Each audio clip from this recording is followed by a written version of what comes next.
Good morning, everybody. I have the instruction that when the music is over, I have to welcoming you and giving you a warm welcome to this session in Career Guidance and Centers of Vocational Excellence. Good morning. So the show must go on. Thank you very much for joining this event. We are 33 now, but we are very brave, I am sure. First, I want to thank you very much for joining this event. Also, I want to thank warmly all the fantastic colleagues that we have today in agenda. It's a very good agenda. First, I want to give you, so I'm Manuel Galvin. I am the thematic coordinator of our network for vocational excellence. Network that you know very well, that is composed by a lot of centers. In this case, we are already in our family nearby 260 members. So we are composed by a member of vocational education and training institutions, so-called COVES or Centers of Vocational Excellence. That is a concept that is evolving in time and also is promoting, let's say, a change as a driver in the role of vocational education and training institutions. We are a network of 260 centers right now. 41 countries worldwide, 16 European partner countries, 10 European member states, 14 sub-Saharan countries, 1 center from Philippines, and 3 new that we welcome them from Switzerland. As you know, we go around 10 themes that are, let's say, approaching or grasping from our understanding the concept of vocational excellence.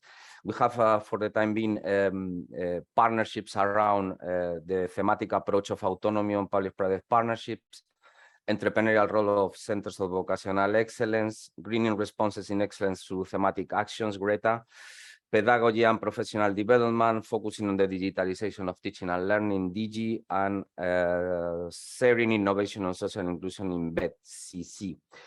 Apart from this, we have career guidance dimension, which is an important one also on the exploration of our work in the network on how career guidance is integrated in the core business of the Centers of Vocational Excellence. Last year, we already started to explore this approach. We explored this approach in particular on how the concept of career guidance and its different dimensions, career development, lifelong guidance, etc. You know better than me these concepts, how they are integrated in the dynamic of Centers of Vocational Excellence. We are moving this year on how to enhance this career guidance approach in Center of Vocational Excellence and understanding better how this is done in our centers. And of course, for that, we work in partnership with the different colleagues, experts, and institutions that today I thank again very much for the work done. And we hope to learn a lot on this. This is timely, very timely. Why? Because I think Florian knows also better than me. We are this month in the Global Career Month. Career guidance is taking a lot of interest from policymakers and practitioners for many reasons. But you know, the reason is that we have a lot of challenges in our desk, a lot of disruptions that we have to deal with, and in particular also, you know, in many cases in our societies, aging is an issue, very much also integrated in our lives and in the prospect of the careers in the labor market, but a lot of challenge, geopolitical, industrial ones, working towards greening and digital societies, etc. So we have a very much interesting agenda today that I have the pleasure also to brief on. Also in particular from the perspective of ENE, we have a self-assessment tool, and we will hear also today an update, a facilitation on how career guidance has been integrated. We will start with peer learning session 1, on which career guidance from a whole school approach will be discussed, and we will hear practices on here, and then I will leave Florian to introduce more in detail everything. A second peer learning part on which we will deal with career education learning program and pedagogy. Then after the break, we will go to learning on how these issues are managed from the point of view of vulnerable groups. And then we will discuss on this consultation of indicators that we have the pleasure to have also our colleague Julian Stanley here to guide us on this discussion. And then Florian also we will brief on the self-assessment of career education and career guidance in ABET Center. And that is all. We will finish 3 o'clock. I want also to give a special regards and not forget our Ukrainian friends. We have today here an old colleague, Gennady Rusanov. Hi, all our Ukrainian. All our Ukrainian colleagues, you are with us in our minds, and we will not forget ever that we are working together for the peace and democracy of Europe and our lives. Thank you for being here. And Slava Ukraini. Florian, the floor is yours. Thank you very much. Thank you very much, Manuel, for the opening words. And I of course share what you just said at the end now. A very warm welcome also from my side to all of you. My name is Florian Kadlitz. I coordinate the career guidance work here in ETF. And our first session is about how to organize career guidance and career education in a vocational education and training school at that level. And I'm very happy to welcome here today Ms. Beata Zieminska-Skowron. I'm sorry if I may have pronounced the name fully. She is Chief Specialist at the Department of Strategy, Qualifications and Vocational Training at the Ministry of Education and Science in Poland. And they have really set up a very interesting approach to learn from. So I'm very happy that you're here, Beata. To all participants, please, and we're about 50, so that's really great on a normal work day. I'm thankful for all of you joining. Please, all participants, please put your questions in the chat so we can pick them up later. Okay, Beata, over to you. And please, Erika, share her presentation.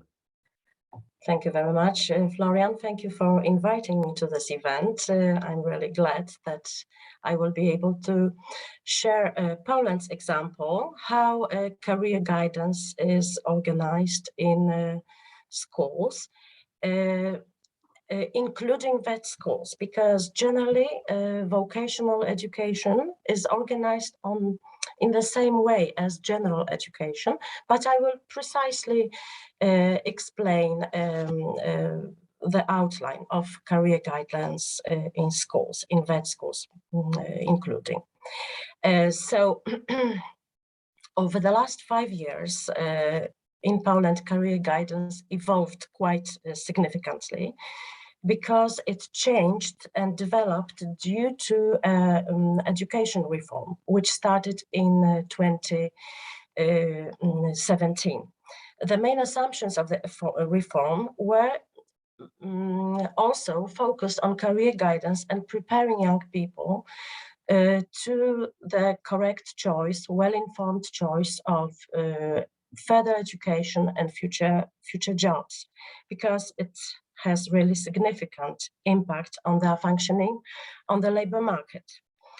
And teaching content of education had to be adjusted to the requirements of the employers, as they indicated during public consultations before the education reform. So generally, the idea was to strengthen career guidance and career education, which is the key areas of changes, one of the key areas of changes, and which can give the opportunity to increase the attractiveness of vet education, especially vet education. And the areas of changes concentrated on producing coherent career guidance program at every level of education. So all pupils, starting from kindergartens through primary education programs to secondary and post-secondary education programs, were involved in a coherent career guidance program in school.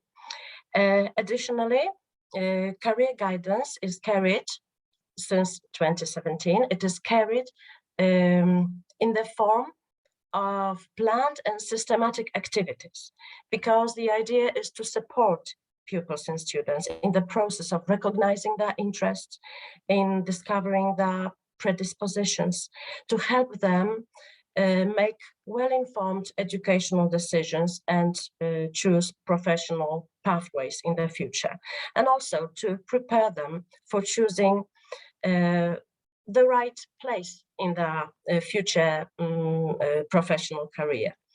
Career guidance in schools is coordinated by a person who is specifically dedicated to do this, and this is a career counselor. So the role of career counselors has changed significantly, and in fact, it has become quite crucial in school.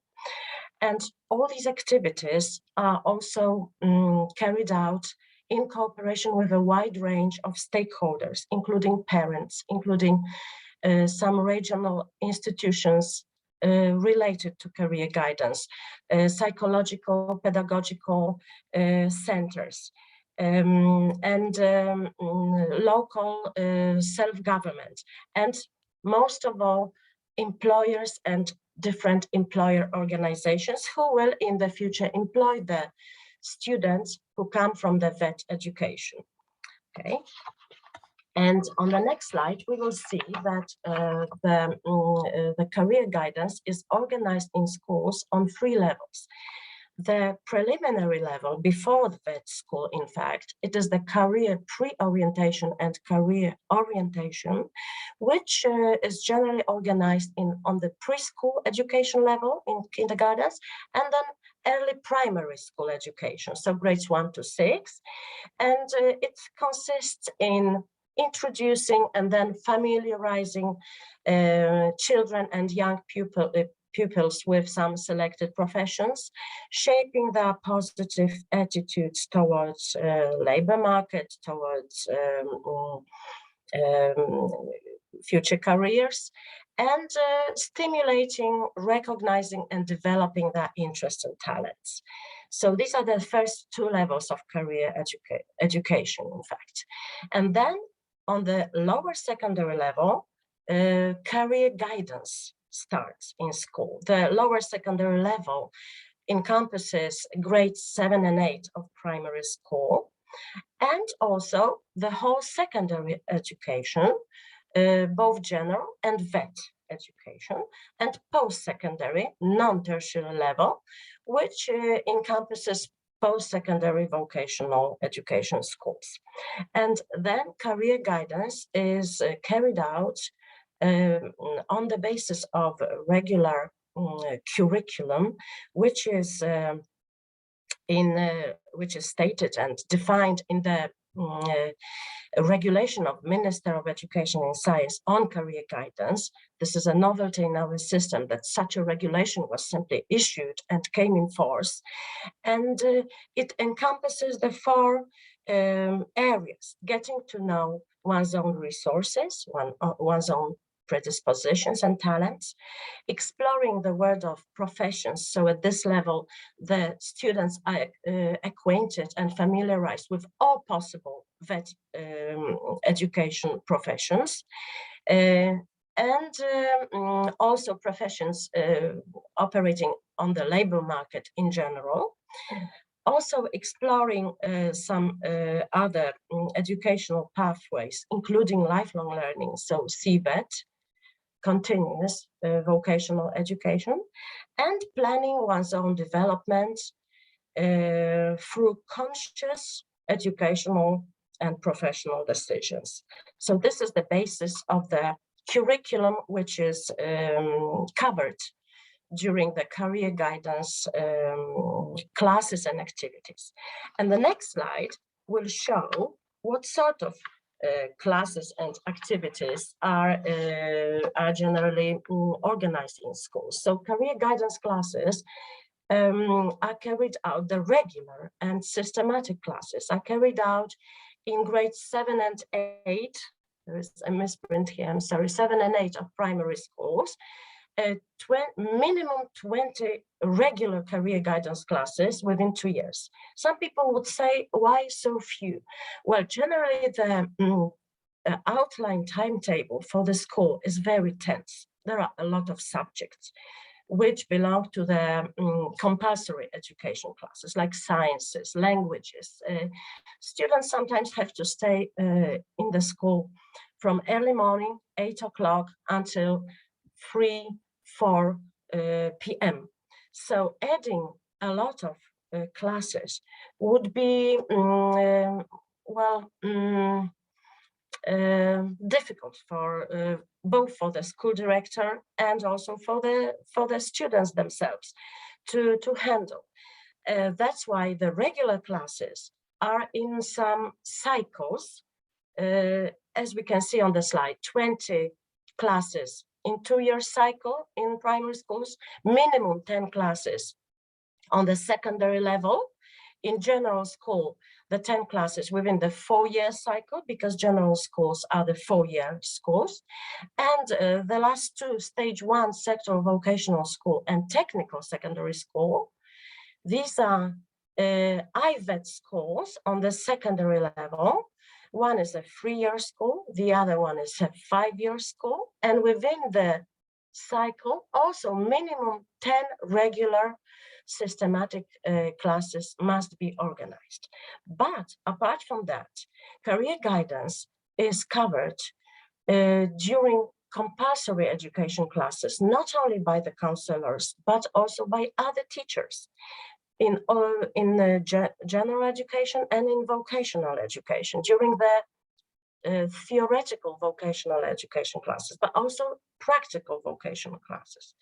Also, CG topics are included in classes with the tutor, with the class tutor, basically in the schools where such classes are organized, not in schools for adults, because there are no classes with tutor in the schools for adults. But we are talking about IVET. So in IVET, classes with tutor may also have the topics related to career guidance. And additional important activity related to career guidance is the psychological and pedagogical assistance, which is carried out in all schools, both IVET and CVET and general schools, at every level, even the pre-elementary, elementary and secondary level. And it is carried out by psychologists, by pedagogues, and also by the career counselor, who may help those school specialists to support students in career guiding during those activities as well. Okay, let's continue. And then what's really important, and what has been also defined in the new regulation of the Minister of Education and Science, is the other documents which refer to career guidance. One strategic, we might say, document which states the policy and the role and the general concept of school in career guidance is the in-school career guidance system, which is a part of the statute, which is a strategic document for the school, the statute.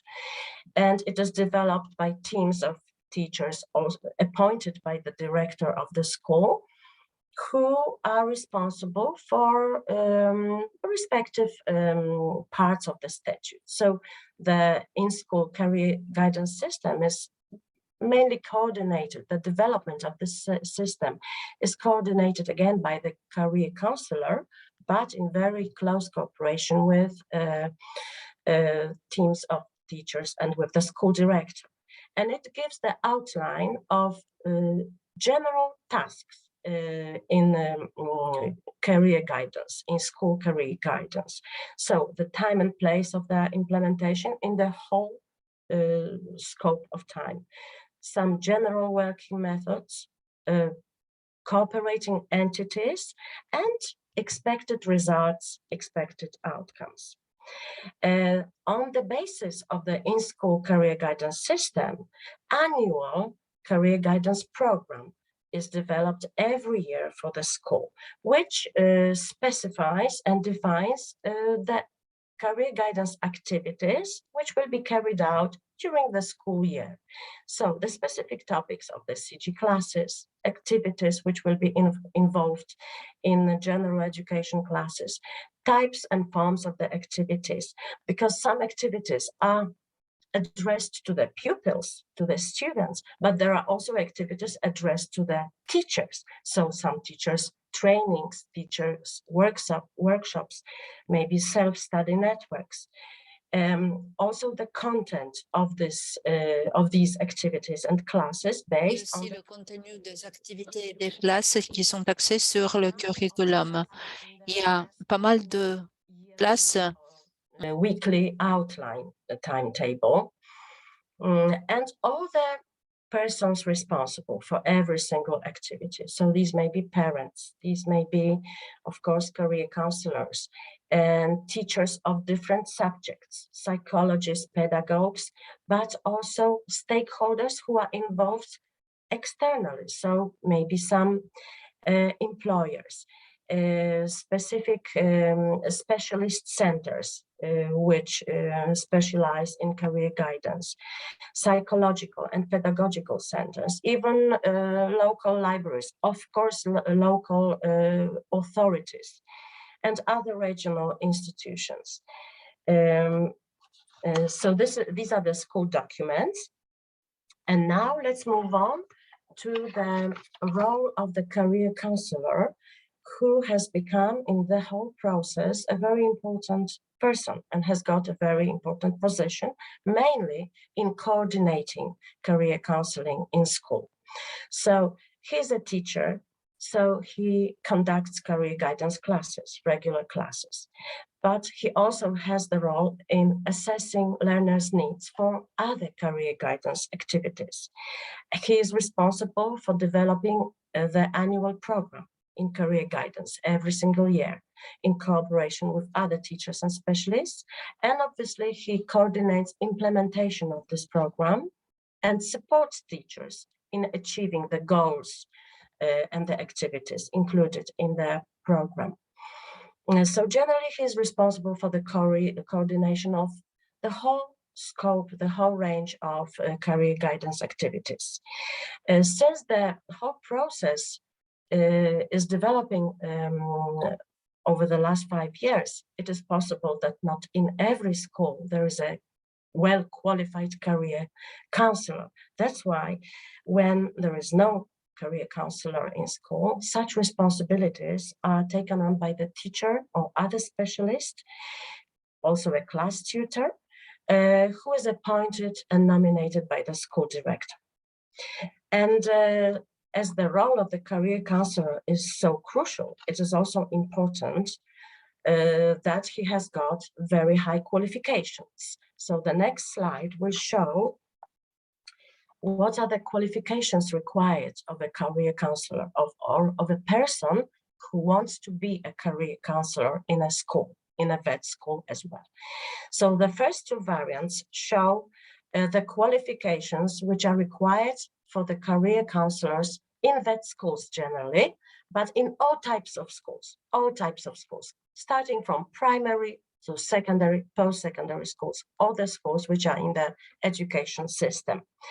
The requirement is second cycle studies or uniform master's studies with a master's degree in the field of career counseling, or master's degree in any other field, any other specialization, but then supplemented by postgraduate studies in career guidance. And obviously, such a person must have pedagogical preparation and pedagogical qualifications in order to carry out regular classes in the school. That's why there is this box on the left, pedagogical qualifications. This is simply some kind of denominator for all of these qualifications. So these first two variants, these are the qualifications, the perfect type of qualifications for a career counselor in every type of school, including vet schools. Variant 3 and 4 with bachelor's degree in career guidance or in any other specialization supplemented by the postgraduate studies in career guidance is a sufficient level of education and qualifications for carrying out career guidance on the pre-secondary level, so or in primary schools and pre-primary schools. And these qualifications are obviously regulated by the Minister of National Education in provisions on detailed qualifications required of teachers. Such regulations are generally based on general provisions which are included in Act of Education Law in Poland. Okay, so these are the qualifications. And now a little bit about evaluation and monitoring. Of course, all educational activities, including career counseling, are monitored both externally and internally. External monitoring is based on pedagogical supervision system, which comprises 4 elements: evaluation of the quality of all activities conducted by the school, a legal compliance auditing, which controls the compliance of schools and teachers' activities with the legislation, so with the acts of law issued by the Minister of Education and Science.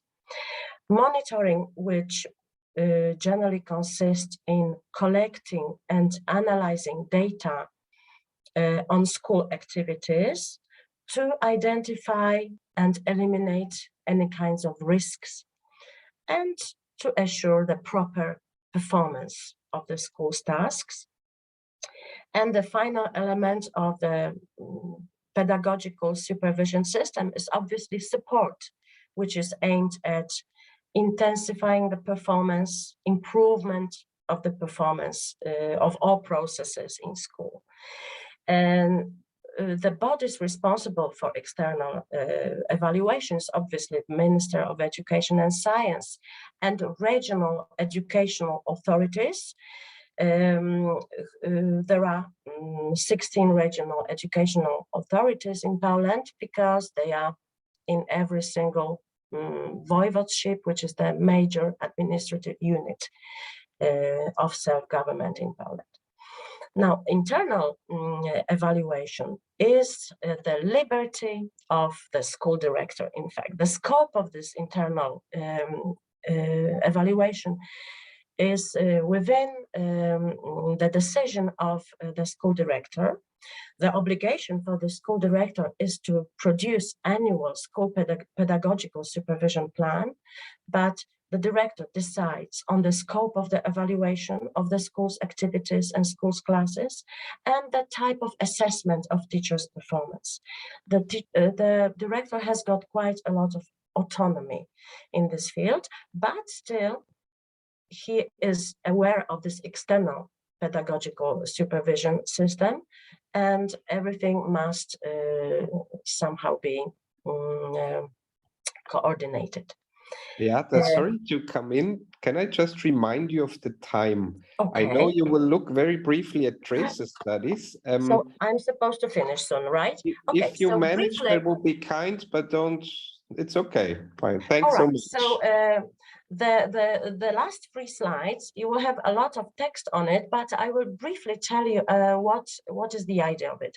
These are also systems which have been developed for the sake of monitoring, forecast of the demand of employees. This is quite a new instrument or mechanism which was developed by the Ministry of Education and Science in order to monitor the demand for the vet occupation specialists on national and regional labor market. The system collects data from some statistics, from insurance institutions, school information system, and it contains vet occupations which have got specific importance for the development of the state and for which there is significant demand on the national labor market, and also vet occupations with significant or moderate demand in the regional labor market, so in the 16 voivodeships.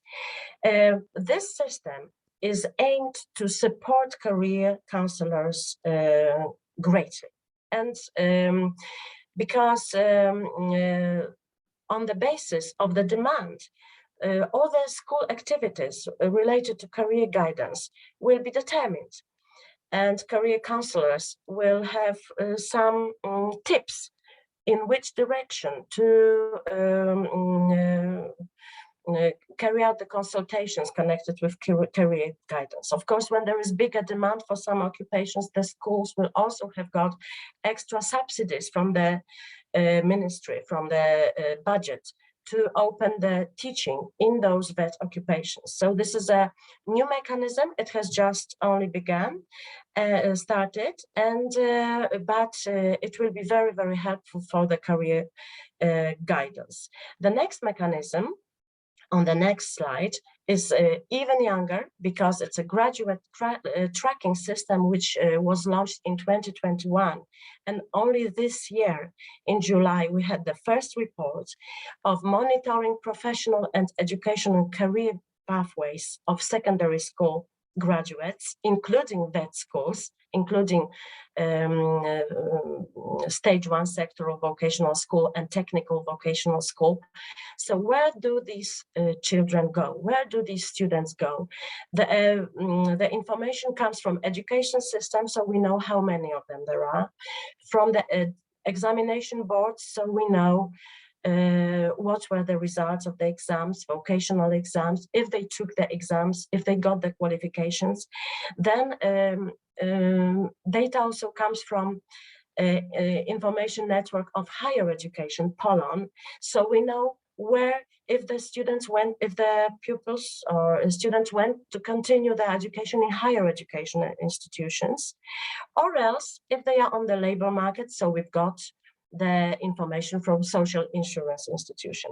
And this will be also very, very helpful for the career counselors to determine the directions of those activities in schools and adjust for the school directors, also to adjust the school offer to the conditions on the labor market.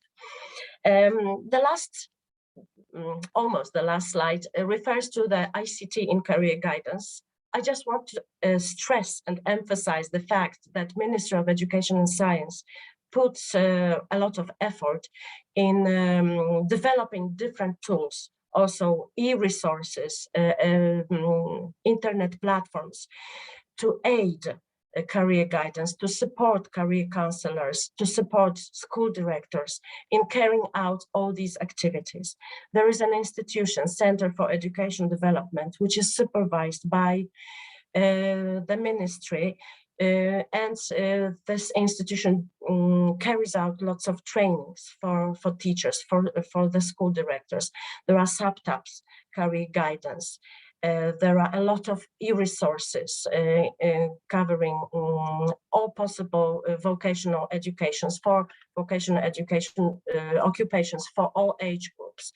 Very advanced technologies. A lot of them are based on, are developed on the basis of some operational EU programs, but also from the state budget. And we are really glad that we've got such support, because I know that it is used by the career counselors and school directors as well in everyday work. So the last slide shows the outcomes. The first effects of changes in career guidance are quite optimistic. We can see that the system was strengthened, and it did contribute to the restoration of prestige of vet education. And despite pandemic, we had the highest percentage of school graduates who entered vocational education. Right now, it's about 58%. The number of career counselors increased tenfold. So there are a lot of teachers who are interested in obtaining the qualifications and in carrying out those activities in schools.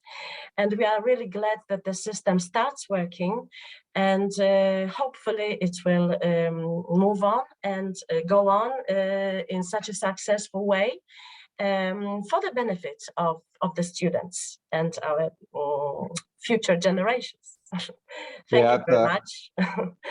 I cannot thank you enough for that presentation. We are here to talk about centers of vocational excellence, and what you presented is really a high quality system for career guidance. It's impressive, and it just reminded me that we needed to organize 2 days just with you to learn about all the details that you developed and that you could share. So really, thanks so much. I know that you also have to leave us for other activities. If there are any questions, I am willing to answer. Also in chat, if there is no time. Yes, I see so far that there are no questions at that moment, but please also feel free to send me questions after the event. I'm sure we can connect you with Beata also to get in contact later. So thanks so much, Beata, for all that you presented, and we'll stay in touch. Take care. Thank you very much. Have a nice discussion and all the best to you. Thank you, Beata. Thank you. I'm very glad now to introduce to you a couple of very interesting colleagues here from Armenia and from Italy. You know, we try to provide different examples from different countries to make the learning richer. So I'm happy to welcome now Miss Luzine Avagian. She is career advisor at the Olympic College of Gyumri in Armenia. Hello, welcome. Good afternoon. Thank you so much. I'm happy to have Mr. Peppino Franco here with us from the Italian National Association of Career Guidance. He's also the coordinator of the Innovative European Career Guide project. Hello. Hello. Hello. Good morning. And I'm happy to welcome here Miss Savina Principi from ENAIPNet in Italy. She's a practitioner in career guidance, has experience in tutoring learners, including adults. She's an adult trainer and a former coordinator of a vet school. Welcome. Morning. Good morning to all of you. It's a Great to have you. Luzine, can I start with you? In Armenia, vet institutions have by law a career unit coordinator role. Please tell us, what are the official tasks of that coordinator? Yeah, surely, with pleasure. Thank you for the opportunity that today, in this really very nice discussion, we also have our small role to present what kind of statistics and also what kind of culture we have in Armenia. And of course, it's stated by law. And in the vet institutions and in the colleges in Armenia, for sure, we have the career consultants and career counselors who start to work. And it's some kind of like really very new culture for Armenia. Actually, when we start to speak according to the functions and main key factors, what career counselors do, the first one, it will be implementing information counseling work. Do face-to-face interviews, applying different methods to identify students' needs, doing very nice researches, and also guide students in different kinds of work. Mm-hmm. The second main key function, it will be supporting employment provision. Mm-hmm. Why? Because in some kind of in very different areas, we need to make the research of the employment area that we have, and also making a very strict and very right connection between the students and also the employment areas and the people who are working there. And the third one also, it will be another important part, performing administrative activities. Because our job is really very nice, and also the culture connected with the Armenia, it's really very interesting one. It's a very entertaining thing for us, but doing the administrative job, it also is an undividable part of our work. Why? Because we are keeping statistics and also data analysis to the educational and also the working pathways. And at the same time, we're developing the monitoring reports. And of course, we are carrying out the relevant other relevant functions that you can be. It's really very important also to keep connection with the students, to do face-to-face interviews, but within these statistics and data analysis, it makes more stronger our work. Thank you, Luzine. And the last part you mentioned is really key. And that's a message also to all our participants here. It's so important to administer, to note down what you have done, who did you reach, what did you do with whom, what were the effects of that, tracking the different clients. It's really key, because that also will give you proof and arguments that you then get the resources and the management attention for your work, because you can prove that there is a positive impact. That's really key. Thanks a lot, Luzine. Truly, Peppino, thank you so much. I will come back to you again. Peppino, from your experience, I know you're also engaged in training teachers in career guidance. Yes. Why is it important to have someone in a school to coordinate with internal and external stakeholders about guidance? And maybe you even have a good practice example. Yes. Yes. Thanks, and I'm glad to be here. First of all, we are working really hard with the Italian National Association for Career Guidance Practitioners, and that I'm representing, about fostering the guidance culture inside the school ecosystem. In effect, we are delivering what also Beata was introducing before, post-graduating and master degrees for the career guidance practitioner, So especially in the school, and last year we gave 600 scholarship for free to the headmasters and to the teachers to be involved in our organization and to become guidance, career guide inside the school. Of course, that program, that is the program for this year for us, or for my organization, it is to provide to the principal, to the headmasters, and the teachers to be there, because not many have a career conversation with a qualified expert inside the school, especially the students, but involving also the students in piloting activities. And also the parents, that is another issue. Sometimes it is more important to give education to the parents than to the than to the students about the possible impact on the career of their sons and so on. And last but not least, the local stakeholders. It means the enterprises, the small and medium enterprises more, but if you want, then I'm explaining you why, the public authorities, etc. And so all this guidance culture, it is important because the concept it is that the world, the job market, it is changed. And it is changed because we have to move from the employment, so get a position, to the employability. The concept of the employability, it is to become interesting to someone that would like to recruit you or get in a professional contact with you. So that those are the concepts that where our educational offers and our spreading and fostering the guidance culture is based on.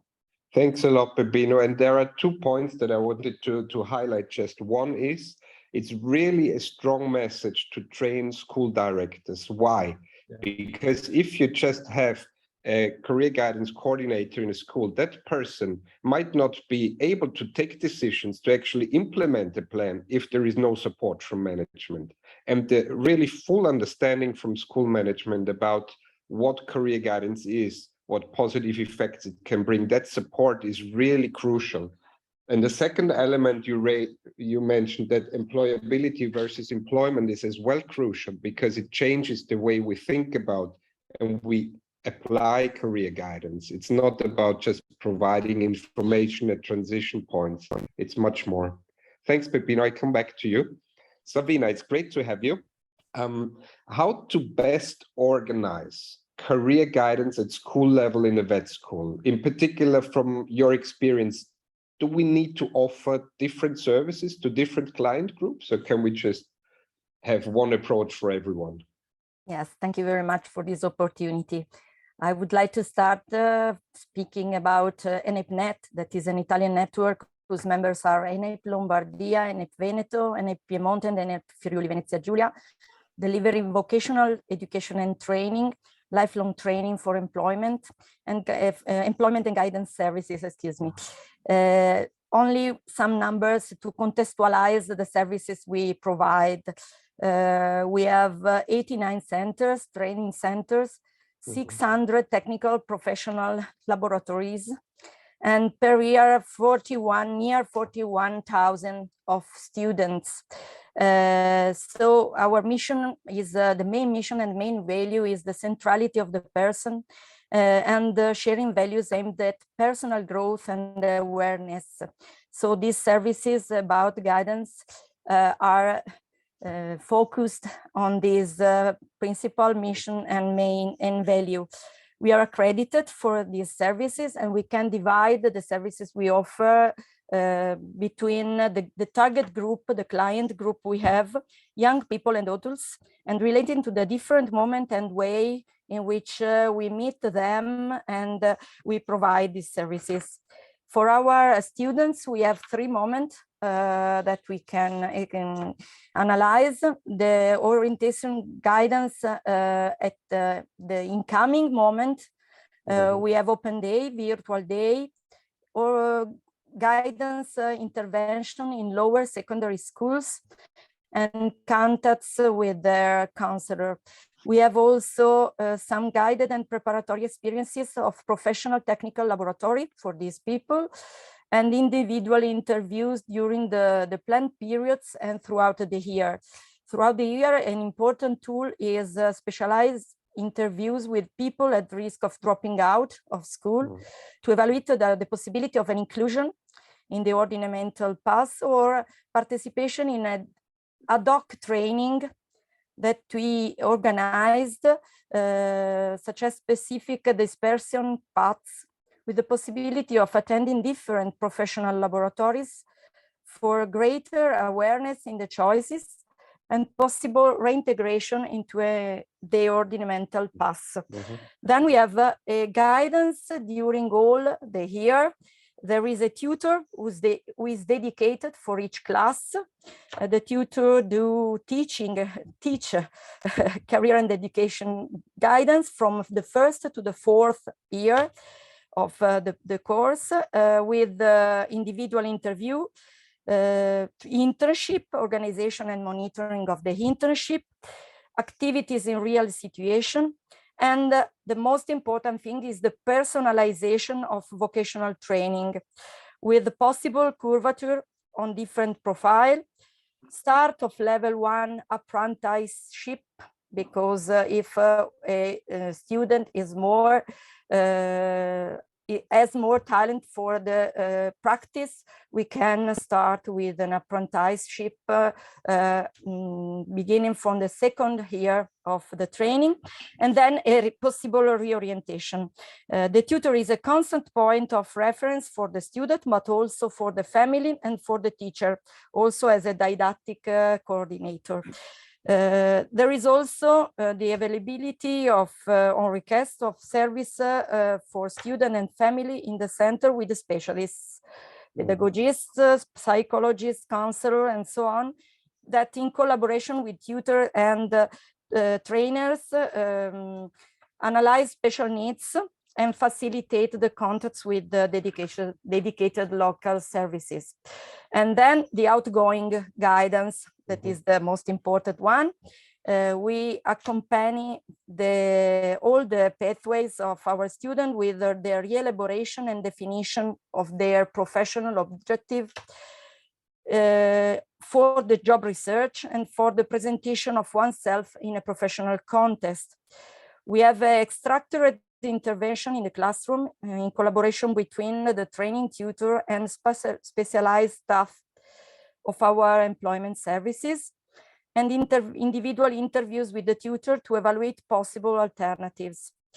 We contact other schools to support the transition if they want to continue the study. We accompany to specialization courses. We take in charge and start possible active policies for employment. And then, this is important, we design and implement also career guidance process on request at secondary schools and universities, if they need these services from us. Then we have the adults one. So I finish my, Thanks a lot, Savina. What I take from you, and what's a very important message to our participants, is that career guidance has many different areas to work on. So it's not just working with potential future students, attracting them to your vet school. It's not about marketing. No, it's not about marketing. Career guidance is much more. It's providing potential students real information about what does it mean to enter into my vet school, entry into that program, based on evidence from tracking, from labor market information, etc. Then it's the work with existing vet students. They're really offering also particular services to vulnerable groups, potential dropouts, etc. And it's about support to transitioning out of that. Sabina, I will come back to you again. Okay. Thanks. Luzin, from your experience, can you tell us a bit more what works in practice? What are the factors that really make the career guidance coordinator in Armenia do a good job at school level? Yeah, surely. So in Armenia, especially in Syunik region and in the capital of Armenia, in Yerevan, we implemented a very nice experience, and with pleasure, I would like to share it also with my colleagues and with the audience. So we start to integrate the internal and external stakeholders. So when we say internal stakeholders, it means they are the professors who do their job in the various institutions, and career consultants start to do trainings for professors. And we start to train them, especially how to lead the students and also how to help them to the development of their career path. It's really a very interesting one, because with the external stakeholders, we integrate state deployment agencies, social services, and also employers, so business stakeholders, and the mixture of internal and external stakeholders. It's really very nice, because support by school management makes everything easier. It's another part. Yeah. But when we start to integrate the internal stakeholders and also start to strengthen the inside of the institution, also the professors can have a very slight, let's say, imagination. What do career consultants do? And also the inclusion and integration of professors to the developing students' career path. It's another important thing that should be highlighted. And also I would like to mention, of course, the inclusion of employers to organize also visits to some fabrics, workshops or offices, because students, so they listen a lot. There is a lot of information in social media, in different spheres. So the professors gave them lots of information, but see everything in practice and also be a part of making, I don't know, very interesting things in practice, or just understand how the system works. It's also a very essential and important thing for the students. Thanks a lot, Luzin. Those are really key points. And again, we're coming back to the topic of cooperation and coordination with internal and external stakeholders. And to be honest, the more I talk about, I want to change my own career and become an in-school career guidance professional, because it must be extremely enriching work. Yes, surely. Peppino, I want to come back to you. You know, cooperation with external stakeholders also makes sense as a great tool for continuous professional development for career guidance practitioners, because very often at school they're alone. So it's a way to ensure continuous quality enhancement of services in the end. And since you are gathering practitioners, I was wondering, what is your experience with bringing together practitioners, career guidance experts? What is your advice in this regard to use that community of practitioners for quality enhancement, for continuous professional development? Okay, yeah, it is a great question. It is, we have discovered that the learners have different needs in terms of vocational educational training, and that there is no a one-size-fits-all solution in that case.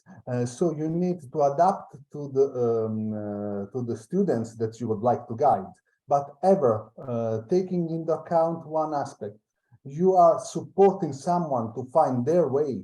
You are not intervening in telling any of the students what they have to choose, what they have to do. You have to help and support them to find their personal pathway. It is a personal pathway.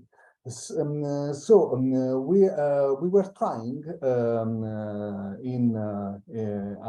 and I have tried, and I am invented somehow, piloted possible solution that is starting from a gamification approach. So I have we have the Lego bricks, and we are and the students are asked to build up their model of their possible careers, starting from what they would like to do, what the job market is, because they are also not able to think what the job market is needing. And so we have a board game that we are developing and several other approaches. But it is not each of those tools and methodologies are not the only ones, because it is needed an ecosystem approach, as I told you before. And with the ecosystem approach, in each school, there are several experiments and several activities running out. Also taking into account the educators' competences and skills available there.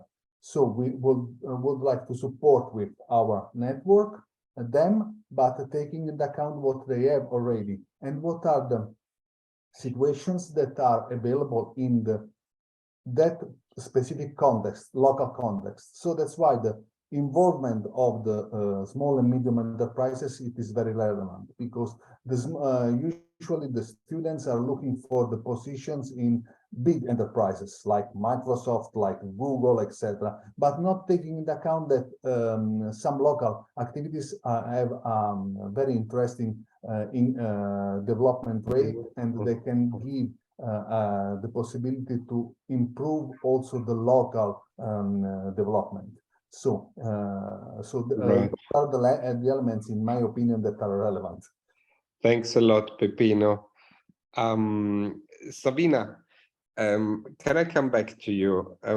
When we talked before that event, I was very impressed about the fact that companies actually come to you and ask you to help them, find qualified people. Yes. How do you achieve that, and how do you coordinate with companies for career guidance? Yes, so we have progressively developed a network of relationship with hundreds of local and public administrators, most important trade association, employers association, other organization and vocational training center, and then with a company of all the area and sector that we meet with our training courses, starting from the internship, then with the apprenticeship, and then doing a project together, as you said before. So this network of relationship allows us to be always updated on the needs of the sector, its trend, the specific skills required, dealing with the company and collaborating also with regard to the career. Sometimes, as you say, is the company who call us, and we receive requests from the company that express the need to train personnel for a specific skills, for a specific role, for which is required an ad hoc specialization. So we are looking for the people, we select the people, we orient and guide the people, train, and try to employ in that or in another company of this sector. Also, the collaboration with the company allow us to do guidance of students and adults in a logic of complementarity and synergy. And we think that the right guidance path brings positive results, not only for our users, but also for the market and for the companies and for the system of relationship we have. And so in other case, we started to collaborate with the company to international and project also, with the design and implementation of some new services and some new profile, designing some new profile that the international market require. So it allows us also to have a function of coordination, also at the level of internal and external stakeholders. Well, that's really impressive. It's a relationship that is founded on trust and on continuity. That are the main important things. Trusting each other and comparing each other, and work continuously together. Well, thanks so much, Sabina. And I really recommend all participants then to take a look at the ENAIP.net information that we will share. They're really providing a very holistic support approach in the area of career guidance. Sabina, before I let you go, there is one more question that I wanted to ask you, because we have the time now to look at it, and it's very interesting. I know you have a support program for disabled with a social inclusion element, and I just wondered what do you offer to vulnerable groups, and with whom do you cooperate to make that happen? I want to say only that we offer a service for all older person, or also, and not for only our students. We meet them for the first time if we are searching work, or they take part in our training course, or we meet them with the project that I said before with the company. In any case, we can offer also to these people who meet us some services specific for disadvantaged people and disabled. For disabled, we have the basic training course in our IVET. In these courses, they attend several different laboratories, so that we can together evaluate with the tutor and the specialists their attitudes and possible paths, and we provide them in individual services as for the adults too. Then for the adults in a disadvantaged situation, we encourage the establishment of dedicated territorial networks between social services, targeted placement for disabled, and the world nucleus placement, and social cooperatives, and so on. The active policy you are speaking about is the enterprise endowment and people with disability endowment. The target are private companies operating in a specific territory of any sector and size. And the contribution that is offered from this policy is for part of the salary cost of the disabled person, but the main important part for us is the activation of training internship and guidance or placement services for the employment and the reintegration of people with disabilities, with a upskilling or reskilling according to their phase in the professional career, purchase of consulting services, adaptation of workstations, and an interesting project is the training island that they can create inside the company to train people with disability for 2 years, and then place them inside their company or in another company of this sector. In all these cases, we accompany and tutor all the process to arrive to the placement of these people, and we meet in different time this person according to the policy, the active policy we have. We can speak about also GOL is another policy for disadvantaged people that include not only disabled, but all the people who are unemployed or need people with a particular condition of difficulty, and help them with the same type of services that I spoke before. I hope I have been clear. No, thank you so much. A lot of information in a short time, so I hope that's the trouble with events. No, it was very, very good, Savina, and to all participants, we will send detailed information about all speakers here with presentations and so on afterwards. And thanks for the question, Mustafa. Hilmi, I will come back to you in a second. I will be happy to answer to all the questions and to give them more detail. Thank you very much. Thank you. I would like to come back to Peppino with the last question. I mentioned in the beginning, you're coordinating an Erasmus Plus project called Innovative European Career Guidance. And I'm posting in the chat now the webpage of that project. I wondered, what are the areas in which career guidance needs to innovate in your view, and why? There are a lot of innovation that is needed in our opinion. We are 6 partners from Italy, Finland, Spain, France, Belgium, and Ireland. Our goal is to innovate the career guidance as it is. Because as I told you, our approach it is about supporting people to find their possible manage their careers, make the educational training and occupational choices that are right for them. So we start with a report with investigating about what to do. Then we go to a handbook that is the guidance to the jobs and transition in the post-COVID, but not only in the crisis that is coming. Because there is a quality career guidance that it is needed. Then we have training modules taking into account and involving pedagogy and psychology for the career counseling. So we are training the trainers. We are training ourselves to become expert in European innovation and career guidance, building up a network, and also delivering the digital toolkits for the inclusion in career guidance. The inclusion, it is really important and really relevant.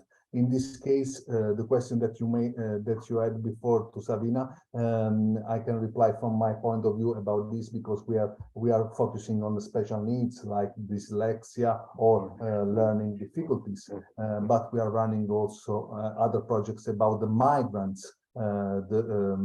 Including inclusion, in my opinion, should go ever together with diversity. So including people, it means also accepting the diversity of the people there. And the migrants, about their language skills, multilingual skills are also a focus, and also to include them in the society. Starting from the ground. And of course, we are also focusing on what was also the question from Mustafa. Are the parents being trained? Yes, we need to train the parents. And we had an experience in ActionAid. With ActionAid, we delivered the training program with that very large charity organization. For the quarters, the neighborhood with very poor educational level in Naples, in Rome, in Palermo, etc. And we trained especially the parents to give them a role in connection with the school system, with the educational system, because the role, it is a joint role. If they are working together, supporting each other and understanding the careers that could be interesting for their sons, it is a very relevant added value. All those are going to be included in our project, in the project that I'm coordinating. And of course, we are going to launch also a network where I would like to invite you to join later on in the final stage, with also multiplier events, etc. Thank you so much, Peppino. You answered already one of the participant questions. That's good. Let me just add briefly one point on the parents. You know, mostly these career guidance methodologies, tools, theories are Western, but and so they focus on some kind of individualism, but that not might fit to your context, where you have maybe a more family-based decision making, or elderly taking decision, which is totally fine. It depends on where you live, on your context, but the point is that you need to adapt approaches to your context. So in working with parents has a very different meaning in Italy than it has maybe in Kazakhstan. Yeah, so it's very important to adapt that approach to your context and involve parents in the way that fits your context. I see there is another question from Fusun, and hello, nice to have you with us. But I would like to come back to Luzin first with a closing question on her side, and then we'll come to the next question. Luzin, what is for you in one single most important advice to other career guidance practitioners related to coordination of career guidance at school level? What is your most single advice? So according to my reviews and my experience that I have in Armenia, I can say that it will be raise self-awareness of students and pupils whom you are working with. It's really very important because in some cases, even if the students and the pupils don't know their strong and weak points, to raise self-awareness and also give them courage and motivation that they can do everything. Mhm. Thanks a lot, Lucine. Thank you I also. really want to thank all of you, Savina, Peppino, Lucine, for sharing your very rich experience. And I want to invite you to answer that last question that comes from Fusun. She asks, how do you make use of a blended approach? So that means, how do you work both face-to-face and using online or digital tools? Maybe we start with Savina, but please be short, everyone, Yes. because we're running out of time. We use BAF in this moment because it's very important to go to people in the home. Also regarding the relating to the family, the past of the family, is very interesting. So we use both the tools in any case, also for incoming guidance, then also for the outgoing incoming. So we propose both in any case. So we think that it's better to see each other in person, because sometimes, as Peppino Franco said, the relationship with the family is the focus, is the main difficulty we meet when we propose something different for a student, a personalization of the training. So it's very important to meet meet personally, but also the online tool is very used to facilitate and to reduce the time. Sometimes the time is very crucial for our decision in this field. Thanks, Sabina. Peppino. Yeah, it is the same. We are using a lot of webinars, a lot of digital tools, but it is also important to get, and I prefer to get in contact with the students, with the teachers, running some workshops or some specific activities then in the later stage maybe. But it is important also to get in contact personally, because they need a guide, they need to be supported, they need a face, they need to be in contact with the people that are them. It is important to become a referral point for them. Yeah, thanks, Peppino. That's a very good point. You cannot replace face-to-face. No. It's not possible, and it's really not advisable. And we see it often that governments try to save money by putting everything online. It's not the way forward. Yes, and then we think also that sometimes our laboratory are very strategic to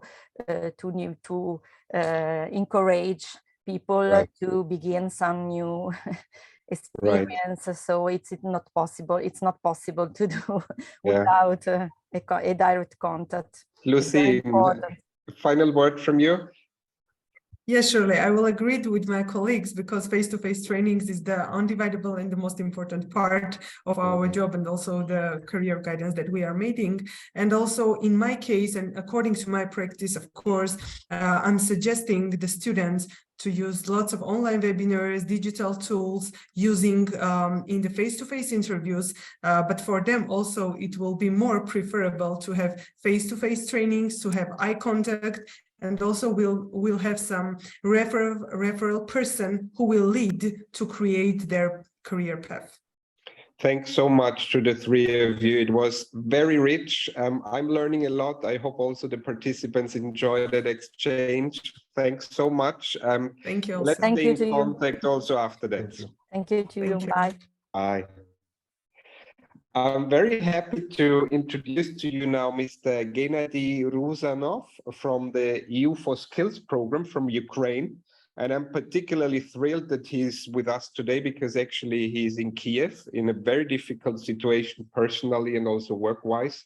So I cannot thank him enough to join. And he was so motivated to be with us here today and share the important work the program has done over the last couple of years. Just to mention to you, they've integrated career guidance into the education standards of the new Ukrainian school, which is really a vast achievement. And the war, unfortunately, has stopped a bit the progress now in secondary and vet, but nevertheless, Gennady, I'm very happy to hand over to you to share with us the achievements and the work you're doing. Thanks for being with us.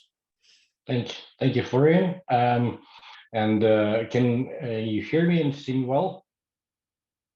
Yes, everything's good. Great. Please. Great. If you stop, just let me know, because internet can sometimes be not so good. Anyway, hello everyone. My name is Gennady Rusanov. I'm the deputy team leader of the Polish part of the EU for Skills program, and I'm very honored to be here in such a distinguished company. And thanks to the European Training Foundation for inviting me to be here, and again for your continued support to Ukraine for many years in the education sector, and for continuing to support us during these hard times.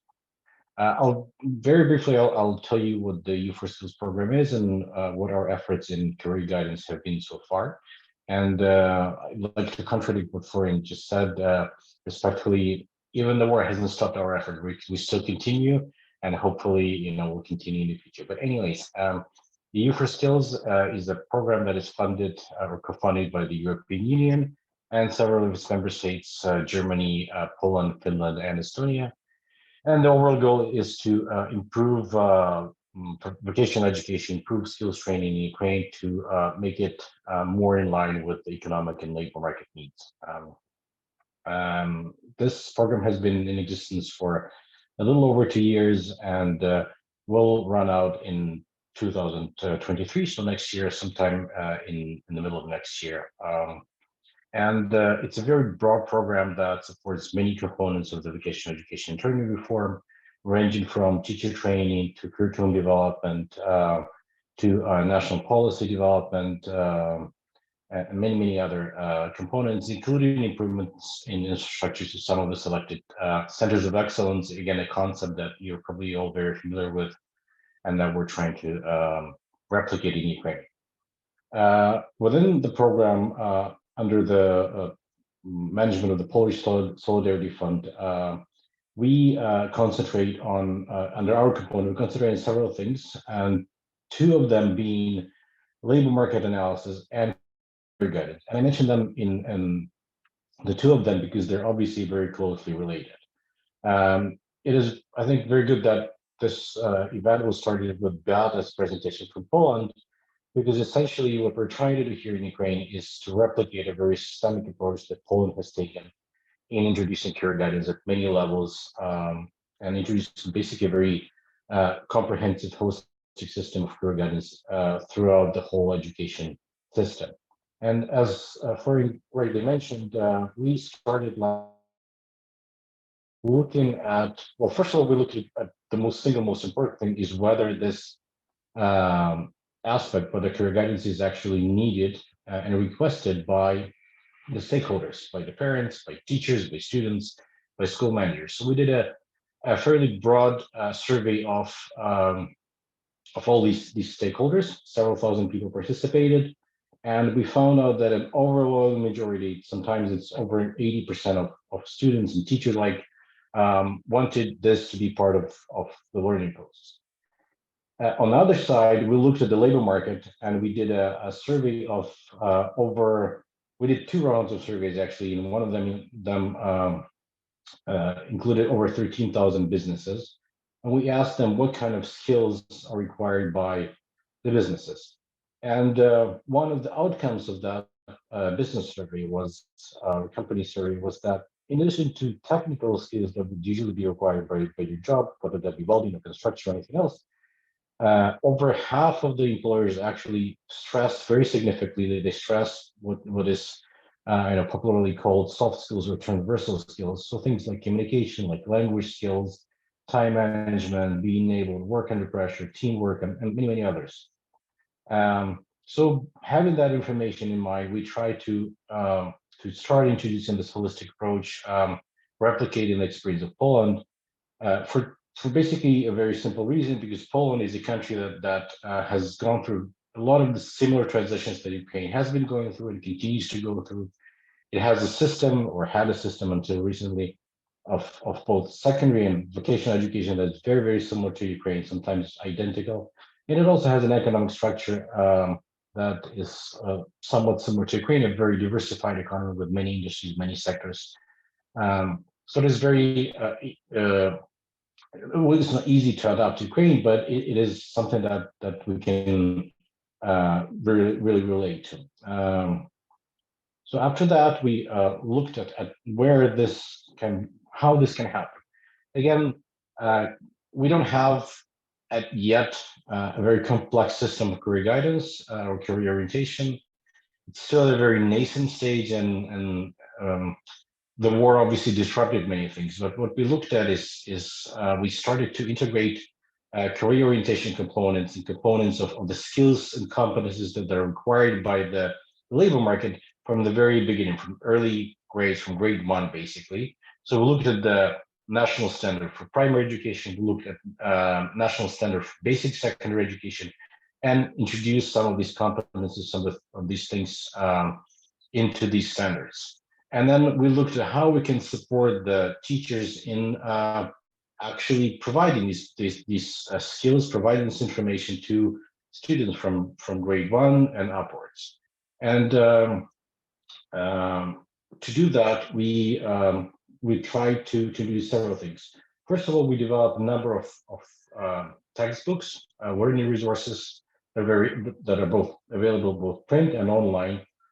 First to a selected number of schools, over 40 schools, and then now we try to include all schools in the country, distribute this information to all the schools, obviously, because unfortunately, some of the pilot schools have also been under occupation, and people have moved across the country very significantly and outside, unfortunately. So we developed a number of learning resources that provide information to students on various occupations, groups of occupations. For instance, there are safety occupations, or occupations related to public safety, or occupations related to work with animals, agricultural occupations, engineering, IT, and so on and so forth. And these are done in a very interactive format. They're very well designed. In the actual print books, they have references to online resources. So we have tested them in the classroom, and both teachers and students and kids alike really like them. So we're now in the process of developing further textbooks, and we do this through integrating through using these textbooks, through integrating into two main courses. One is the first one, the subject is called I'm Exploring the World, which is for primary students, and the second one is Safety, Security and Well-being. It's a subject that's taught in basic secondary education. As you're very well aware, secondary education, primary secondary education is very well structured, so you need to integrate this into existing curriculum. We're now also running a training program for teachers, where we inform the teachers and make sure that they learn how to use these learning resources and textbooks in the classroom. Now, this is, again, a component that is a little bit more related to secondary education. I will now move to the VET sector, the vocational education and training sector. And here we also took the experience of Poland, and we basically took a textbook that Poland has developed in 2017, a collective of Polish authors under the guidance of the Polish, it's called the Center for Education Development, Rozwoju Edukacyjnego. It's a national institution that's responsible for curriculum and methodology development in Poland, under the Ministry of Education. And it contains a series of scenarios for teachers on how to work with students. It also has scenarios on how to work with parents, and several scenarios on how to work within the training institutions, how teachers can help their colleagues identify what career guidance needs exist, what labor market information exists, how to guide their students better. Before the war, we're also planning to to have a number of study tours to Poland to actually see how this happened in Polish vocational schools, and we also planned a series of peer learning exchanges with between Polish and Ukrainian teachers to make sure that they exchange experience and learn about that. Unfortunately, obviously, due to the war, that we were not able to do that. Hopefully, after the victory, that will happen again. So now we're concentrating more on working with, in each region we have institutions called regional postgraduate pedagogical training institutes. These are institutions responsible for training and upgrading skills of teachers across the region. So we will be working with these institutes and providing them with the methodologies and skills needed for them to train teachers across the country and provide them with some more knowledge on how to introduce career guidance in schools. Gennady, sorry to interrupt you. Can I come in here? Because that's a very interesting point. You're talking about focusing on the tools and methodologies and the training of the teachers through the regional teacher training institutes. Can you go a bit into depth? What is the methodology? What is the tools that are being used to let our participants better understand the pedagogical approach? Can you teach career guidance? Can you teach career learning like biology, like chemistry? Or do you need to do something different, like make your own experiences? So that would be interesting. Could you zoom in a bit? Absolutely. Well, ideally, we would like to have career guidance integrated into a variety of subjects. Now, we don't have the time and the resources to do that, obviously. And also, due to the war, we have an immense number of challenges where we are not able to reach many of the teachers, where teachers and whole schools and institutions have moved across the country and millions of people have moved around.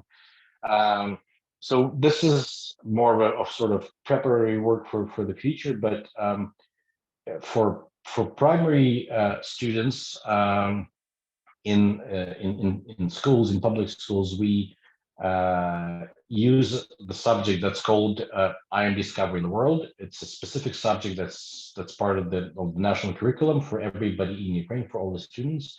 So integrate components of career orientation. I mean, we call it career orientation, but obviously at this stage it's very early to call about specific careers, but we rather provide information about, in a very interactive format, about various types of occupations that exist in the world. And we try to focus a little bit more on vocational occupations because this is very much in demand and there's a very strong deficit of those in the country. But we also provide a variety of professional choices, so to say, from doctors to astronauts.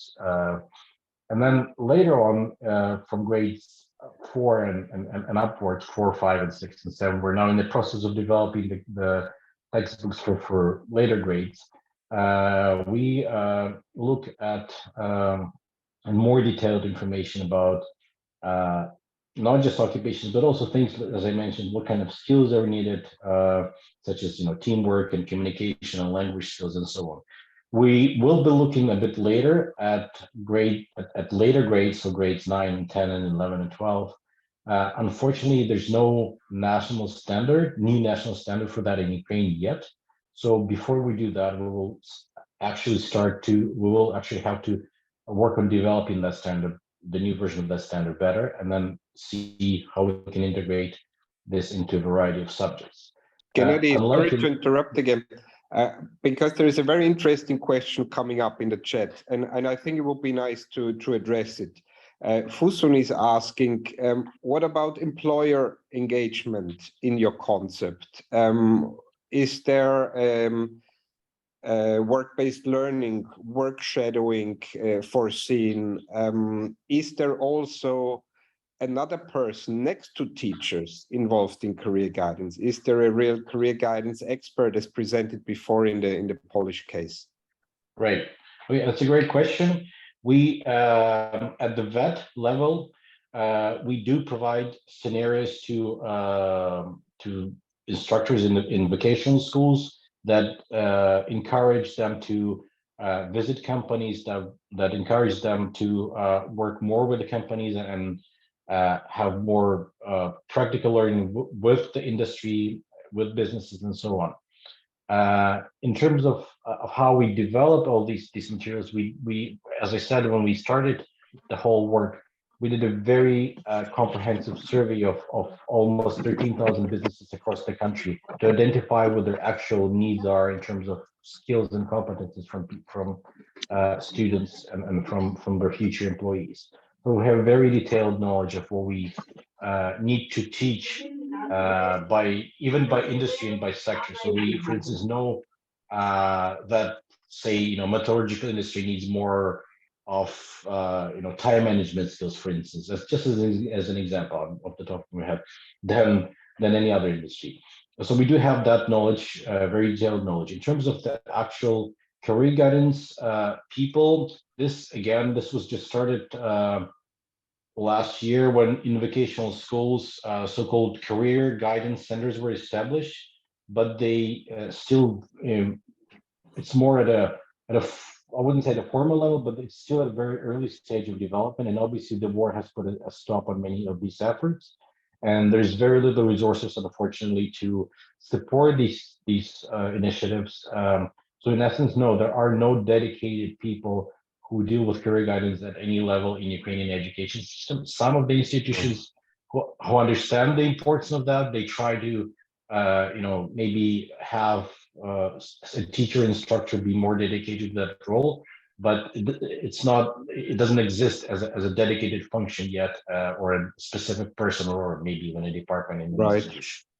Thanks so much, Gennady. Really, especially in the situation you're in, really thankful for you taking the time to share your experience. I mean, the reason why we selected that particular experience was because we wanted to show how important it is to also have a structured learning program that is really part of the official curriculum, and that goes through all the education levels. And that makes such a difference, because as we heard from one of the prior speakers, it's not about employment, finding a job for life anymore, and giving one-off information at a transition point at the age of 13 or 14. It's about preparing people to remain employed. So to support their employability, and that needs much more than learning how to write a CV. It's about and this is why in all our materials we actually put a lot of emphasis on these transversal skills, on skills that make you employable across life, because you may change occupations many times, and it's okay. We also try to inform instructors, try to inform methodologists across the country about the change in labor market, and especially now in Ukraine, it changes. The changes are extraordinary. And also being able to be resilient, being able to adapt is really important. And unfortunately, the situation in Ukraine has demonstrated that very drastically. Gennady, really big thanks to you and to the whole group of EU4Skills, and of course all your Ukrainian colleagues and friends. All the best from us. And we'll take a little break now. I suggested we restart punctually at 12:45 Central European time, so Turin time. So it's about 11 minutes now. Take your break, get a coffee, glass of water, and see you later in a couple of minutes. Thanks so much, Gennady, and to EU4Skills. Thank you for inviting. Bye-bye. See you later. You can stay connected here, listen to good music, and we will be back in a couple of minutes. Thank you.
So we're coming to the end of the break.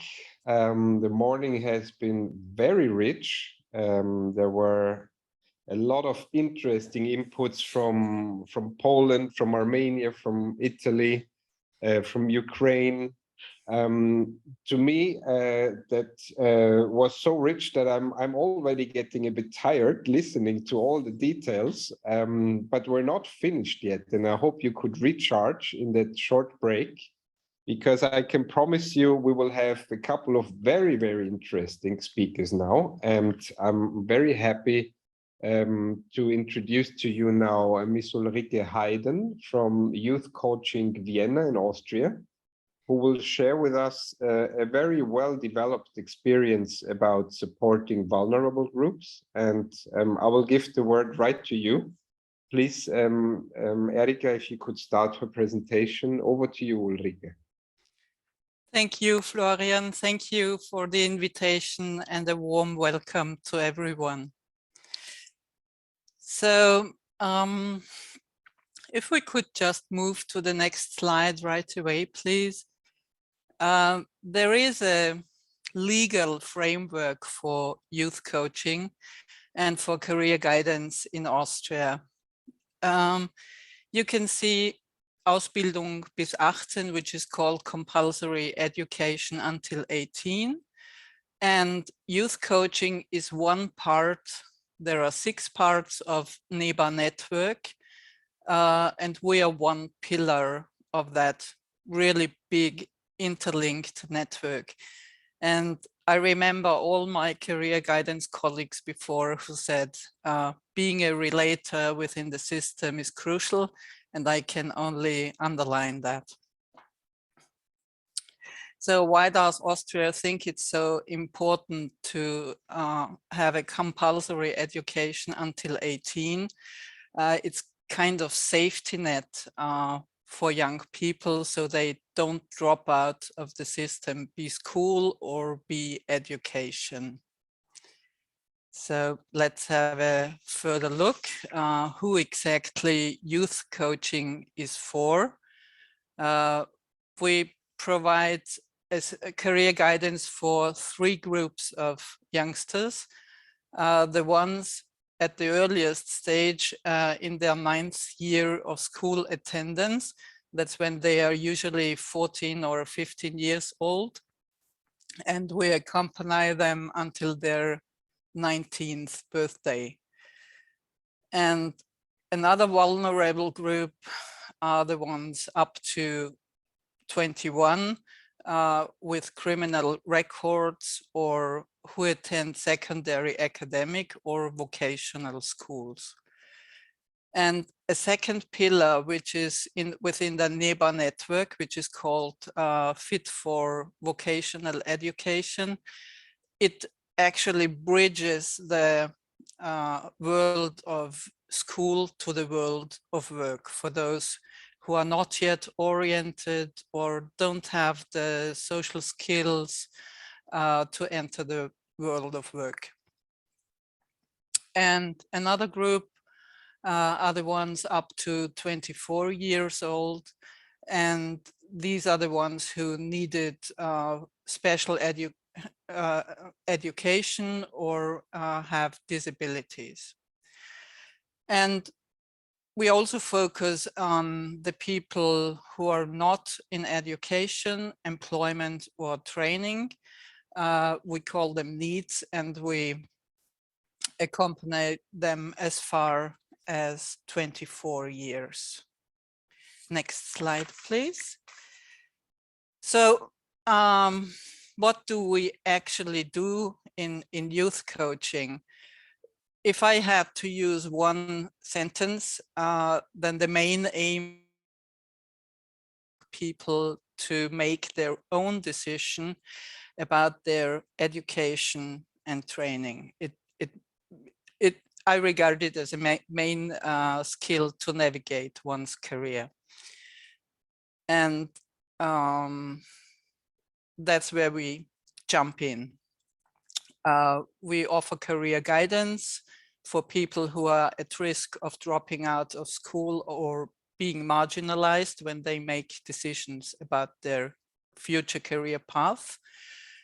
And often with young people, the hindrance is more in a covered field of their life and not so much in their career topic. So we address that. And in case that hindrance is so big that they can't enter the career, we are very much linked to a wide range of organizations that are relevant to the young people's problems and further on to their education and vocation. So we might, for instance, contact organizations, centers for health, or centers that operate against extremism or for maturing, just to name a few.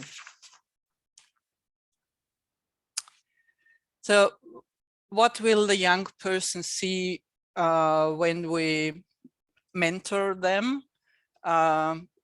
They can recognize the chance to attend the school further on, or they see the chance to take on an apprenticeship training, or if both isn't possible because they've perhaps just migrated or any other difficult life situation, then we can choose on a variety of other educational training measures, for instance, German courses or fetching their compulsory school leaving certificate later on, And the fourth block of measures we can offer is the so-called training for being fit for the vocational market. So once a young person comes into our advice center, they often have a lot of questions, like a waterfall of questions. So these questions might sound like, should I attend school or take an apprenticeship, or which job suits me? And thinking of that, what jobs are there at all? And going deeper, what am I actually interested in and strong in? But I need money. How can I get a job fast? And going deeper again, how can I try out jobs? And are there any alternatives to school education? And well, once I found the right thing, how do I apply correctly? And are you the one who supports me in finding answers to all these questions? And yes, there is someone. We're a team in Vienna. We are in our districts, 21st and 22nd, we're a team of 30 youth coaches, as you can see, with a variety of professional backgrounds, to name a few: social workers, pedagogues, psychologists, and so forth. And we are divided into 3 special teams. Next slide, please. Where we aim at getting close to the young people. We try to connect with them where they are.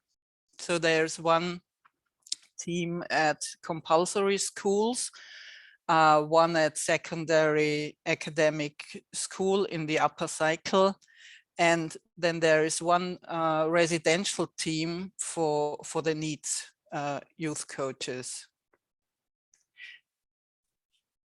So that's a good system if the young people are already picked up at school, because if there is any question later on in their career how they want to continue, then they might contact the local youth coach again. So, and youth coaching is even divided into more expert teams, which really makes sense because they are even quicker to the point, and they can build and use specialized networks and find niches for the target groups. So for example, if there was a young person suffering from autism and with strengths in mathematics, in accuracy and logic thinking, they could, for instance, take part in an IT learning program with an included job placement program in IT. So going back to our first session with the young person, we do a amnestic work, and then we sign a coaching treaty. And there is a selection of possible topics and goals. So basically we help with decision making and with professional orientation. And not every person gets the same coaching treaty. We really focus on the wishes and needs of the young person.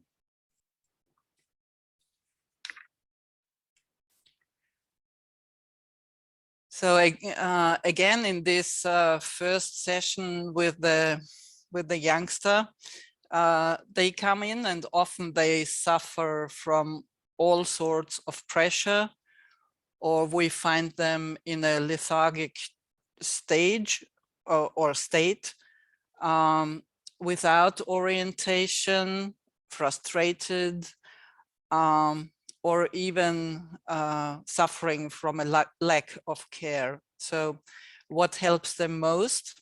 We think that they are really heard, actively listened to and taken seriously.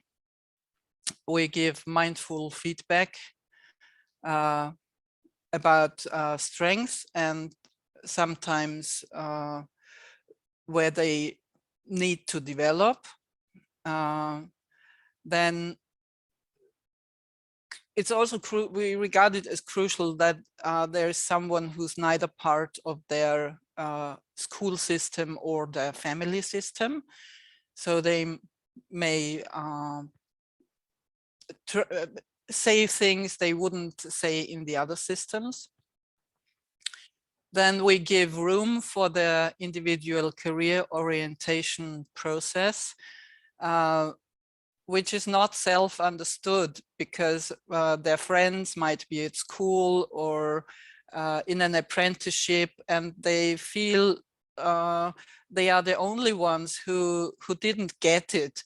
But once we show them how complex this decision-making process is, and that there is a clear way through that process, they learn even appreciate their own process. So as I already mentioned, the main thing that helps them is guiding them towards their self-determined, coherent career decisions, and bringing them in contact when we can't help.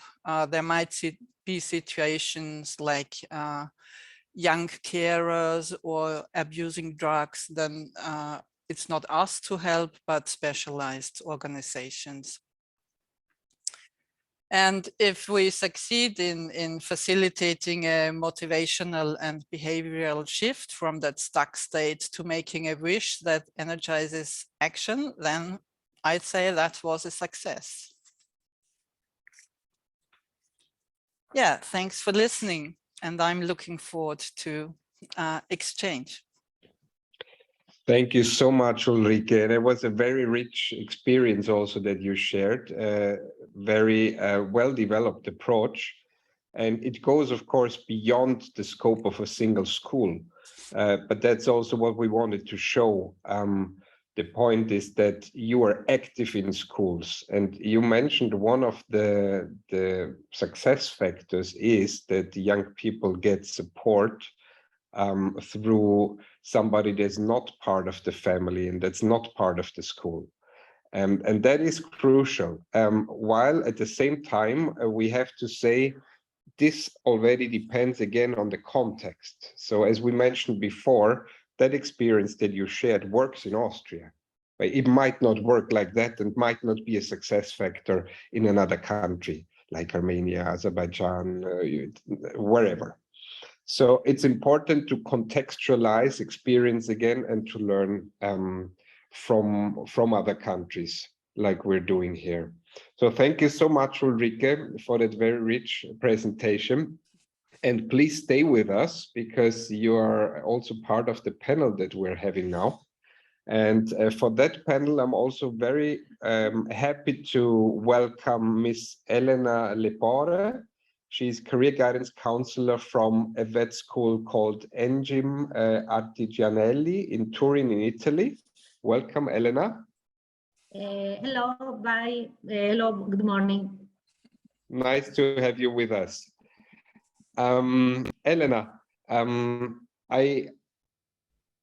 before starting with you, I just wanted to say, if there are questions related to Ulrike's presentation, keep them sending now in the chat because we will pick them up also during the panel. So Elena, coming back to you, what services do you provide to secondary schools and especially people who dropped out? Good morning to all. I'm Elena. I'm from Italy, Turin, from Engim Artigianelli. a vocational and educational training. I'm a psychologist and I work in VET from 16 years. Normally in our vocational educational training, the recruiter of students take place through an orientation activity. This setting is addressed to secondary school. We collaborate with the secondary schools with a big and important project denominated OOP, Piedmont Orientation Objective, financed by the European Union. It is a project in which we go into secondary school to make decisions about professional and school life plans of students. This means that we talk all together about the choice of school, about opportunities offered by the world of work, types of school and university, their abilities, their interests, and finally about the importance of soft and hard skills. For example, problem solving, cooperation, communication, so on. So this is the OOP project in secondary school.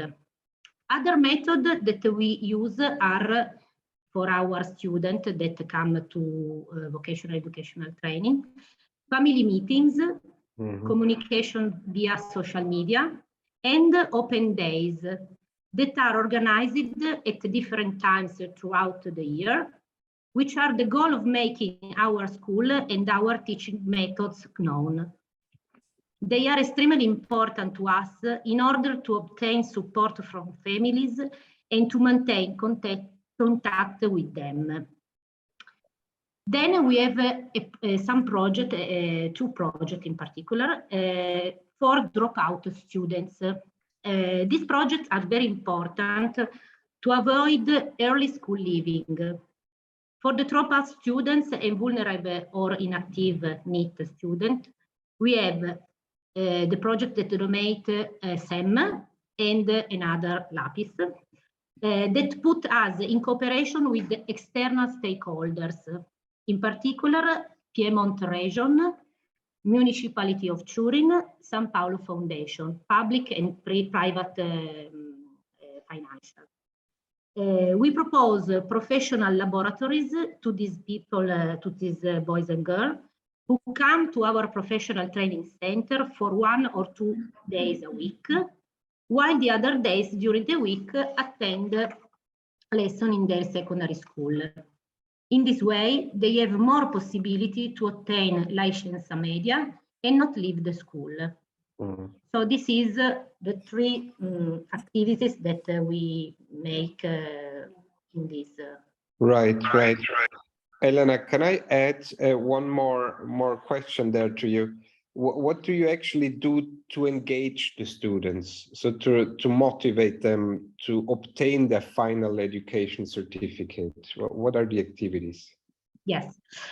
We engage our students through our teaching methodologies that include activities in our school laboratories, especially kitchen workshop, dining room and bar workshop, and electrical workshop. This is our 3 subjects.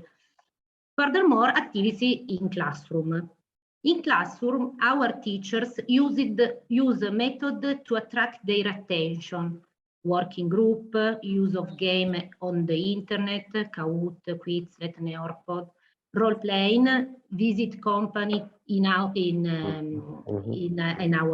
town. So another very important figure in our courses is the coordinator.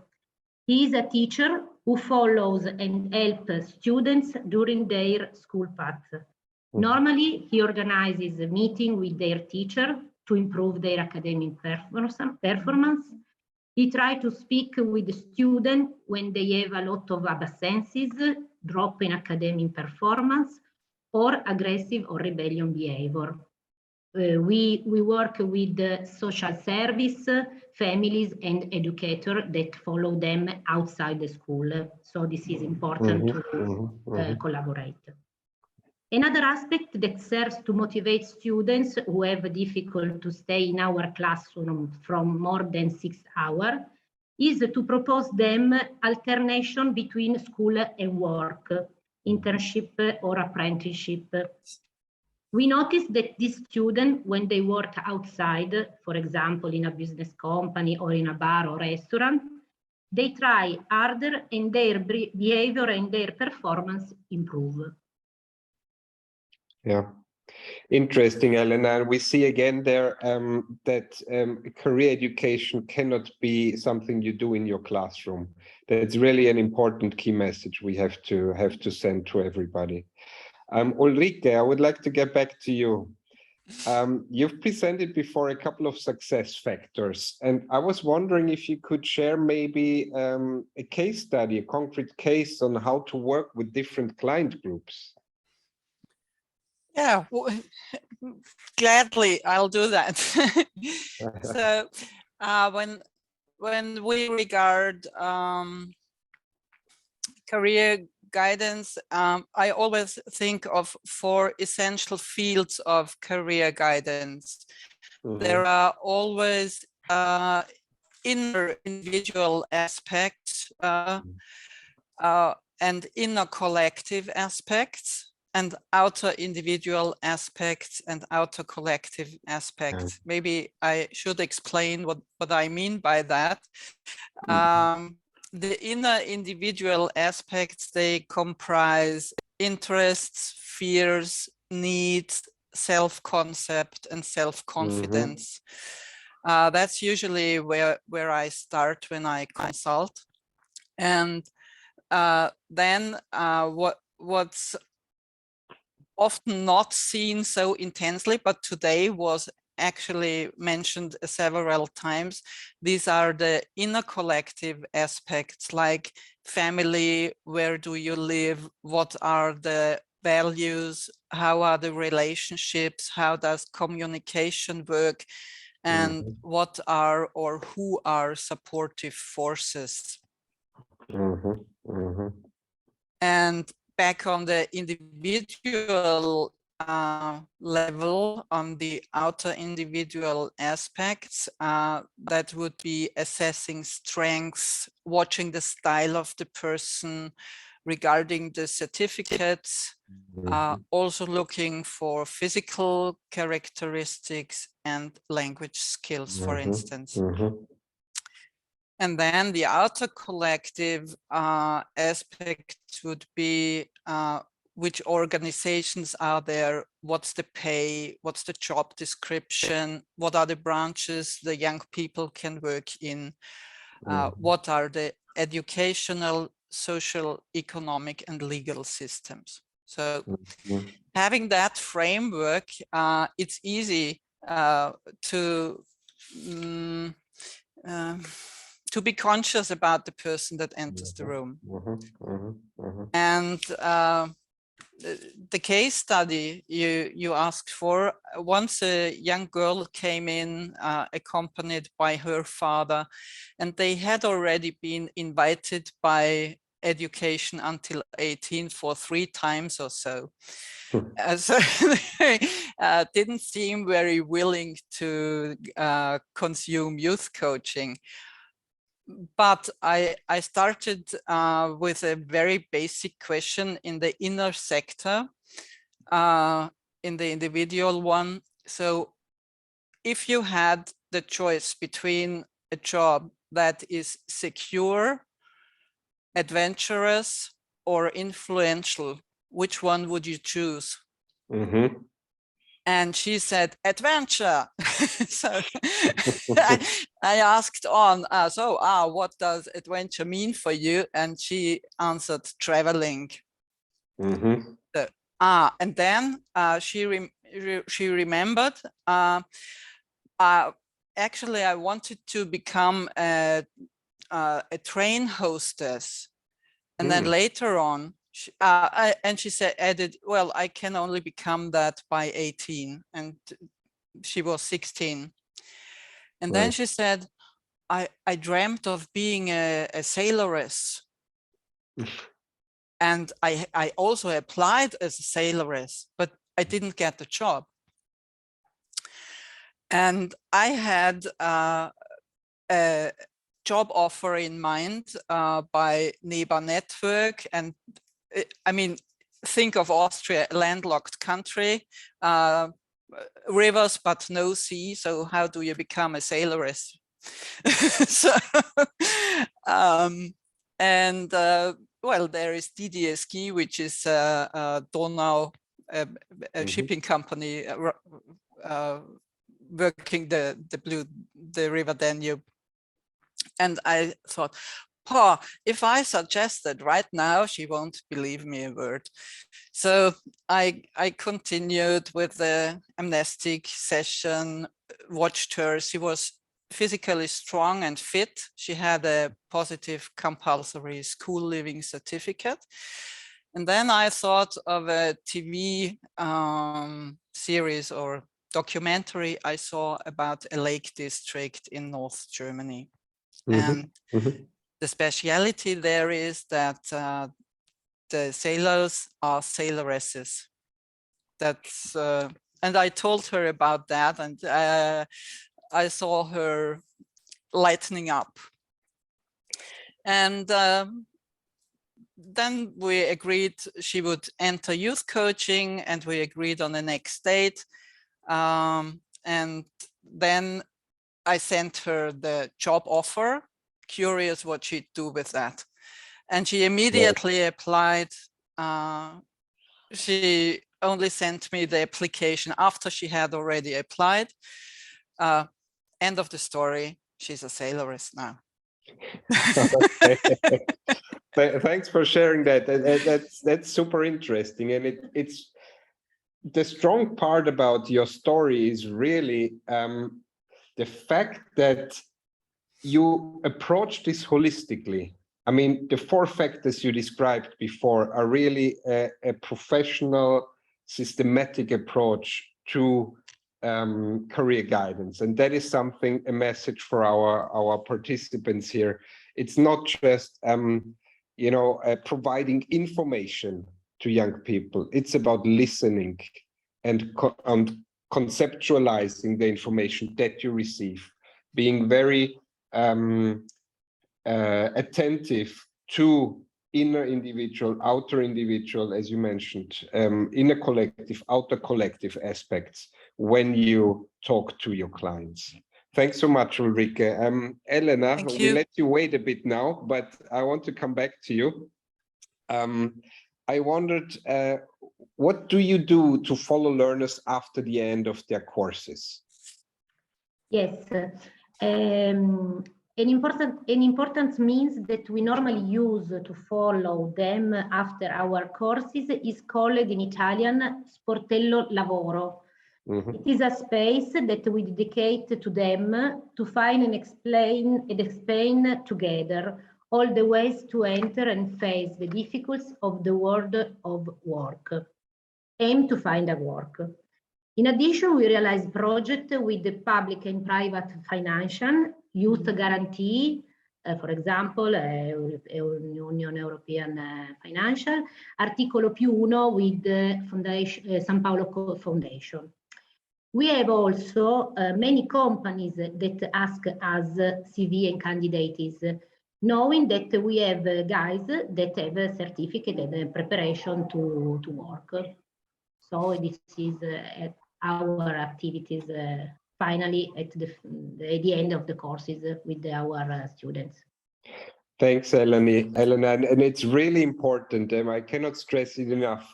Career guidance is before that, during that, and after that. It's not only before to market about your school, and it's not only about career information you provide once they are done with their VET program. Very briefly, Ulrike, to come back to you, maybe in a short answer. You talked about what you have done with your youth support, but from the point of view of a school, what can they do, what can they not do, and how can they look for strategic partners to provide the services to the variety of groups that they need to serve? So different levels where they can connect and build cooperations. One is to have the young person in the center and what their problems and abilities in the center, and relate from there to other organizations who have already specialized in these fields. You can't cover everything, so it's really important to cover the field of problems and chances of the young person.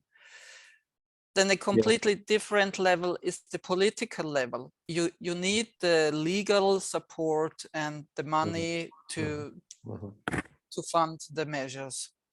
Of course, but what you highlight, Ulrike, is really at the core of our message today, is that you need to work in partnership.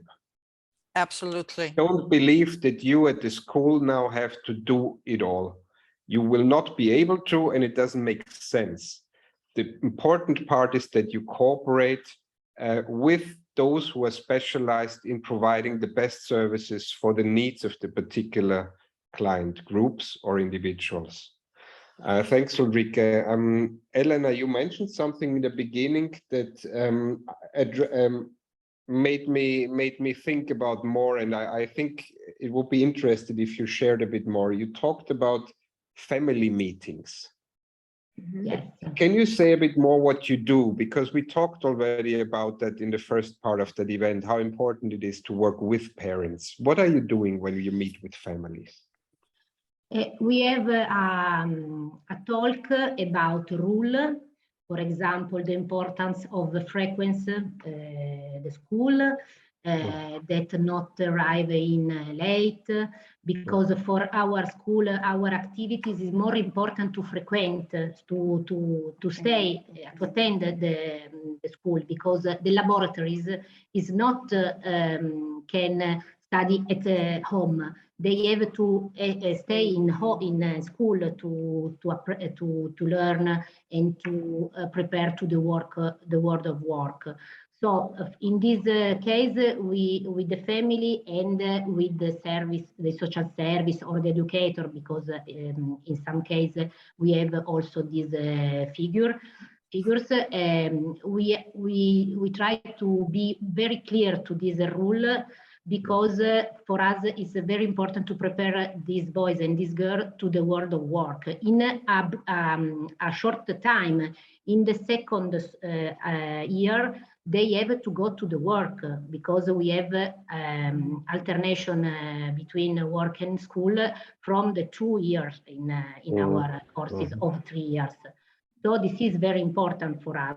And then they have to, for example, come to school with a dress, a special dress when they go to the laboratories. And if they haven't this, they can go in laboratories. So if they not come to school, they have to call and to talk about the teacher. So it's a very training. It's a training with us, because with them, because it's important for us collaborate with every adults that stay with these boys and girls, and this is very important. Thank you, Elena, for explaining that. When we talked also before the event, the interesting element in that, what I find so interesting, is that when young people start to join your school, you meet the young people and the family in order to talk about the effort people need to take to go through that whole learning program and finalize it. And they sign a kind of a symbolic contract together. Yeah. Exactly. It's you as the guidance. Exactly. You as the guidance professional, the family and the learner, you agree on, we will make this together. And this is really a strong approach. I like that a lot. Thanks so much, Elena. Thank you. I'm aware of the time. Ulrike, one last question to you. What is your one single key advice to career guidance practitioners working with vulnerable groups?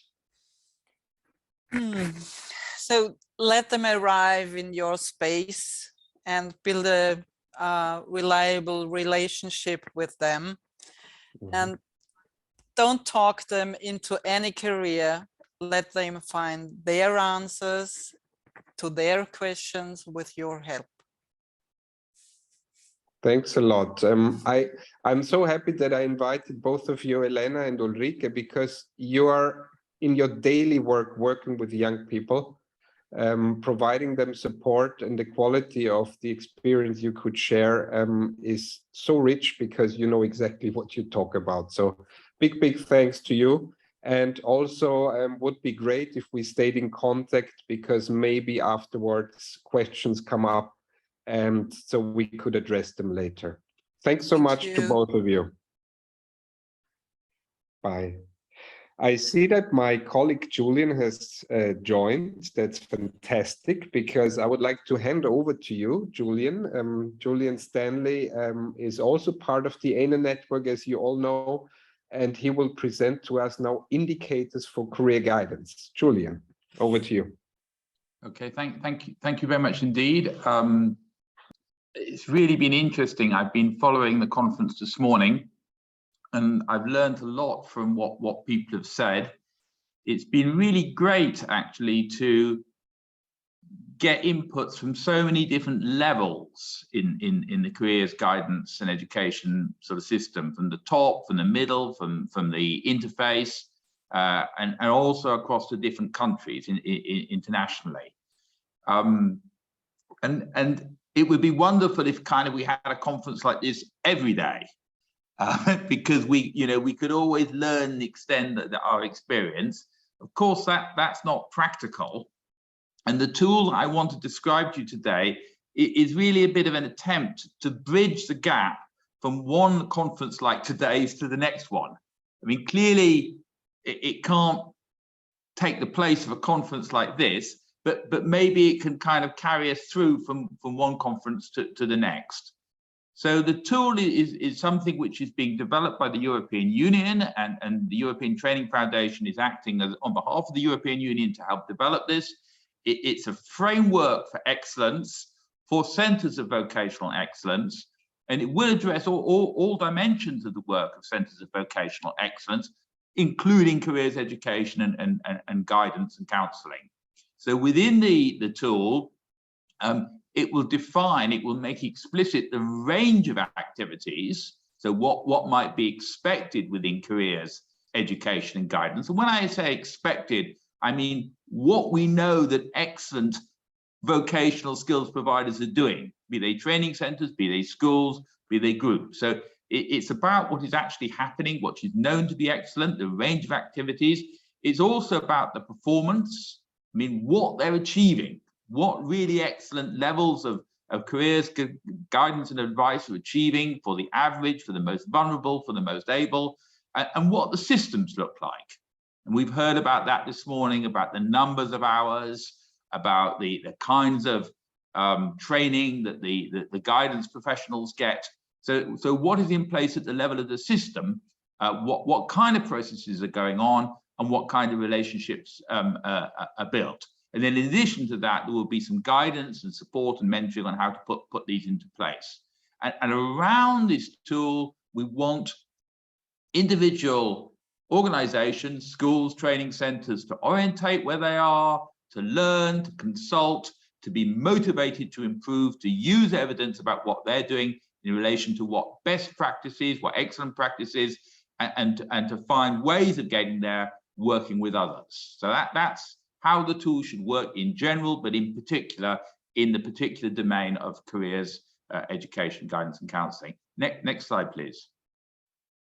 So this can be used. It's the name of the tool is ISAT Cove, because it takes the form of an international self-assessment tool for coves, and it can be used by groups of schools or training centers in a particular country or across a sector, such as agriculture, or it may be for the purposes of a project, a short-term project, schools are working together, or it may just be individual schools. But any of these actors can access these tools.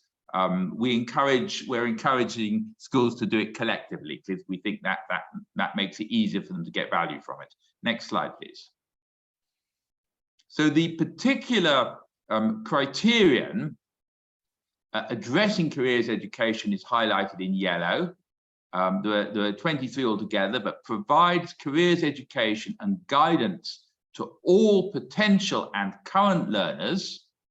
So the idea is it's for people who may become learners, so they can make decisions, as well as people who are, either in the middle or at the beginning or at the end of their learning. Addressing the stereotypes, and that support be tailored to individual and group needs. And that's obviously one amongst a whole number of criteria. But this is unpacked to help people to understand what may be implied by that. So next slide, please. So those are a further set of criteria addressing partnership and coordination, which are quite transversal. Next slide, please. And there are some other criteria which are addressing governance and funding, because that's an important condition for an underpinning condition for all other achievements of excellence in teaching or careers advice or any other aspect of the work of a skills provider. Next slide, please. So this looks in particular at what is expected within this criterion. So provides careers education and guidance to all potential and current learners, explicitly addressing career stereotypes and tailoring guidance and advice to individual and group needs. So this is currently a draft, and I'm speaking to you today because I'm interested in encouraging you to feed back to us on this, to say whether you think this is adequate or could be improved. So within this criterion, there's a description of what it means, and we will provide some good practice examples. Here's one from Ukraine, here's another one from Ireland, and it's the ambition of the system to collect more and more good practice examples so people can understand, what this looks like, what concretely it means to be giving guidance to individuals and groups and to be addressing career stereotypes in an excellent fashion. Okay, next slide. Now, if it's possible, Erica, could you zoom in so that we can see the top part of this in larger, so people could actually read it? Is that possible? Can you zoom into it? Oops, no. I will go back. Just a second. Okay. Better to see the text and not be able to read it than to see my face, I think, if you have to choose.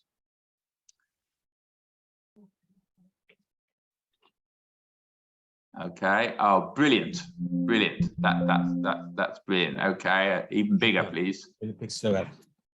Lovely. Okay. So if we can just go at that. We could go up to the top, please. Oops, too far. Just back down right now. Okay. Well. Okay. Okay. Just go up to the top a bit. Okay, stop there. I mean, that's fine. I mean, we're not going to be able to get every one of these indicators on screen together because the screen's not big enough, okay? But I can explain to you how the thing works. So the purple ones are qualitative indicators.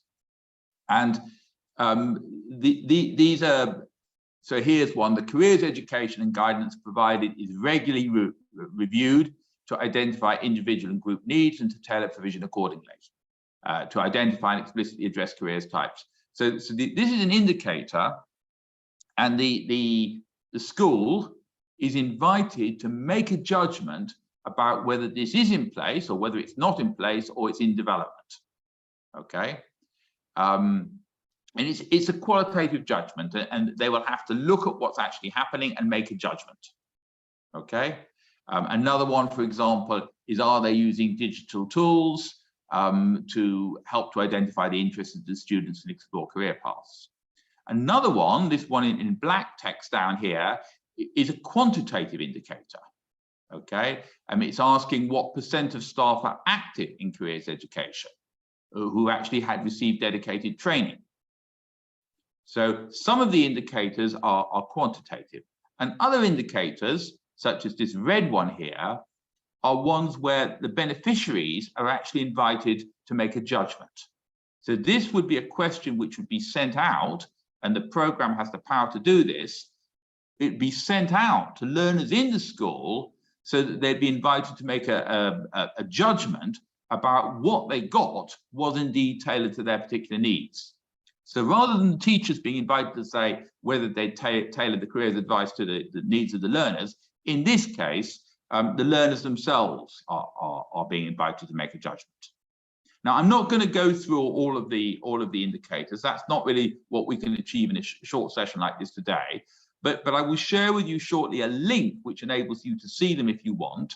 Okay. The fundamental point, and we can go to the next slide, please.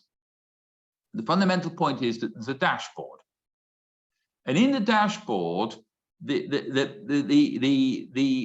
panel of the assessment team in the school will get feedback of the judgments on each of the indicators, on the qualitative indicators, on the quantitative indicators, or on the questions which have been put to teachers or to learners or employers.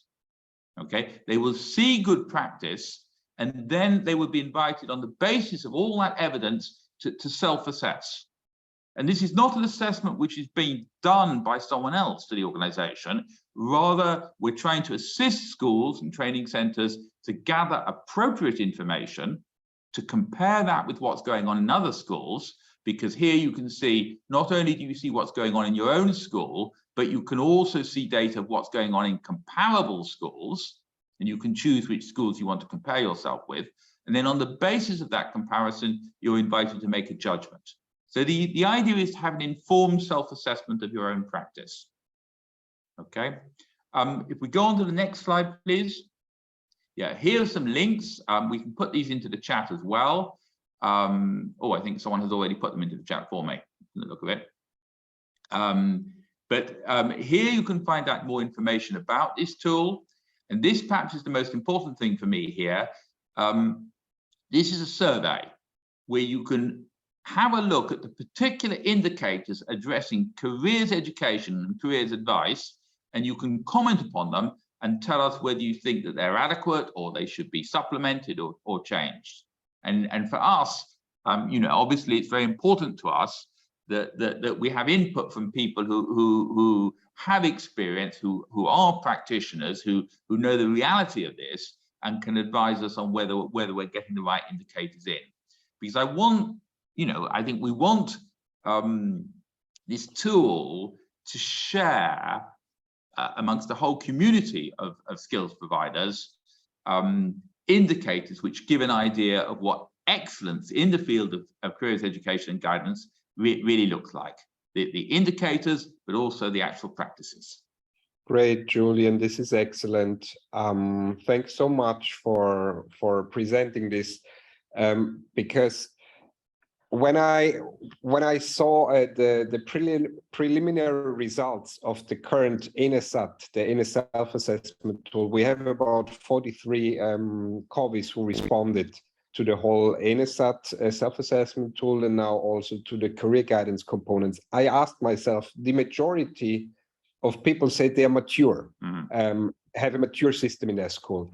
And I think what you described with the triangulation, you know, having different actors assess, and then gathering also information through practice cases, makes a much more realistic picture. Indeed. Whereas if I have a certain concept of career guidance in mind that might be very traditional and about giving people an interest test and telling them about the 10 matching occupations and the 10 matching education pathways, I can be very quickly mature.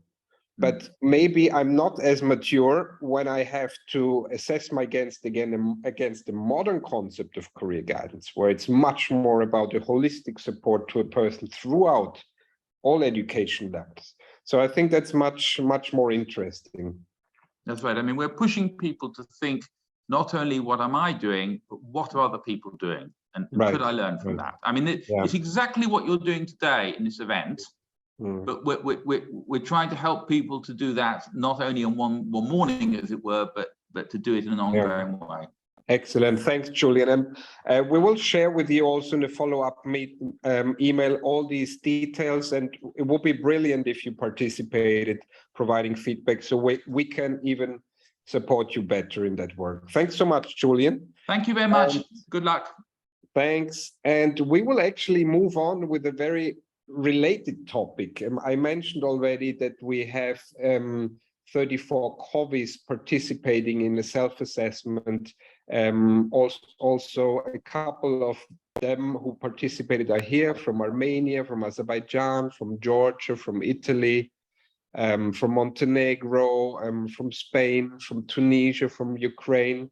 Thanks so much for having participated in the survey.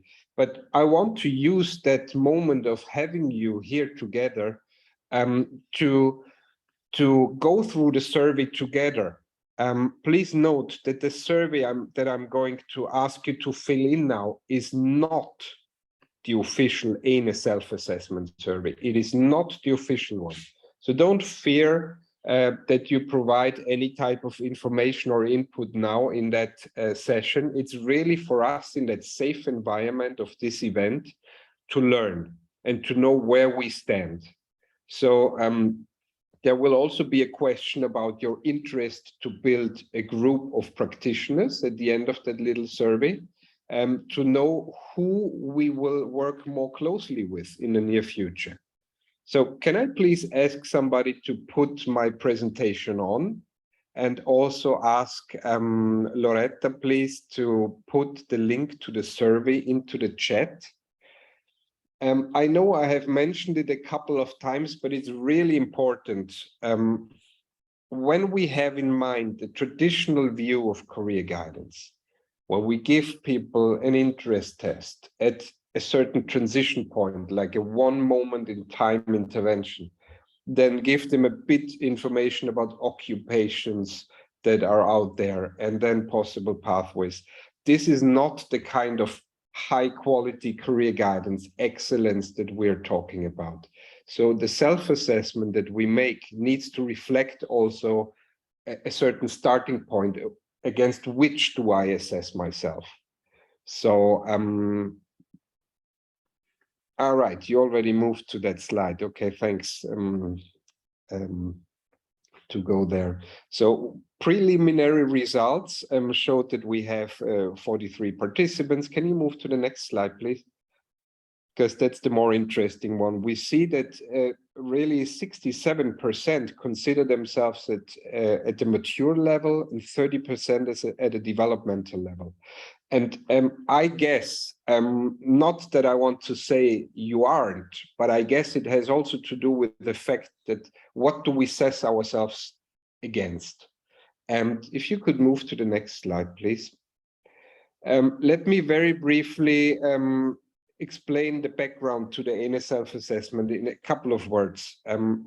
So they're designed for vet schools, these questions, those indicators. They're developed to permit the self-assessment and to assist the schools to understand their strengths and also weaknesses to plan for improvement. And again, what you see if you open the link to the survey is not the official survey. So don't be afraid to put anything in there and then your school is assessed in a certain way officially. This is just for us internally in the safe environment. Next slide, please. Can I just have a quick feedback from you? Could you open the survey? Is there any way you could just put a yes in the chat, if that works for you? While you are giving us feedback in the chat that you could open the survey, I'll tell you how it works. So within each dimension, you have indicators and they're organized against the levels foundational, developmental, mature. And you have the answer options, yes, we do that already, or to some degree we do it partially, or no, we don't do it, or it's not relevant, or you don't know. If there is the answer of no, then you're always invited to describe your plans. We will do this within the next 2 years, or we will do it in a longer period than 2 years, or we're not planning to do it. Next slide, please. Great, so I see you can access the survey, excellent. Very briefly, in the original, you would also see this here, the definitions. It helps you to understand better what we're asking about. So career education is really what we heard today. It's about a structured learning program and learning activities. Career guidance is face-to-face and online activities for all age groups at any point in time in the life. So it's also taking place in schools. And career counseling is about individual and group processes to emphasize self-understanding and really facilitate and support meaningful decisions. Next slide, please. So you see in front of you now the survey. So don't bother about my presentation here. Just look at your browser where you have the survey open. And when you look at the survey, we start with the foundational level. And I would like really to invite you to do now the survey as we go through. So click on the first answer option if you see that that answer option matches your reality. So the foundational level suggests, does your school have a person that is really in charge of career education and guidance? Does that person have the appropriate knowledge and skills and competences, in particular in relation to coordinating internally and externally? If that is the case, tick that option. You can also tick the other one if that is matching your reality. Does your school occasionally involve local companies, public employment service offices, parents, trade unions, alumni, other education institutions when you're working on career guidance? If that is the case, please tick that box as well. The same is true for the third indicator here. Does your school offer information and assessment that supports the career guidance of both current but also potential learners in VET? So that means people that are not yet in VET. If that is the case, you please tick that box. Next slide, please. Then we move. If you have any questions, please let me know. If some indicators are not clear, raise your hand, just speak out or write it in the chat. So now we're moving to the next level, the developmental level.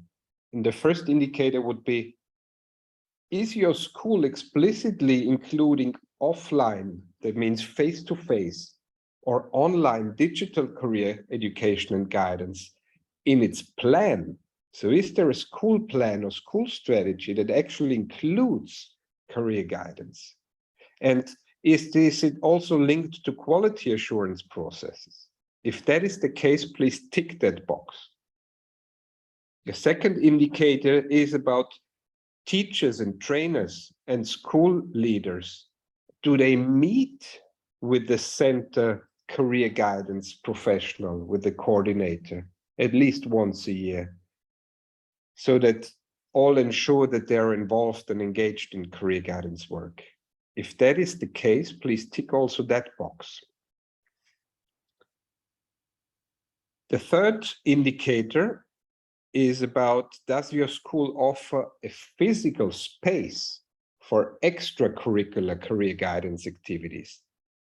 So is there maybe a room, a special place like a corner in the library of the school that can be used both by learners and the parents? If that is the case, please tick that box. Next slide, please. Now we're coming to the mature level. Has 4 indicators. The first one is about, does your school offer career education as an integrated learning element in the curriculum? We heard about that a lot today. Again here, mentioned explicitly also the cooperation with external partners that are involved in that learning program. I see a question here.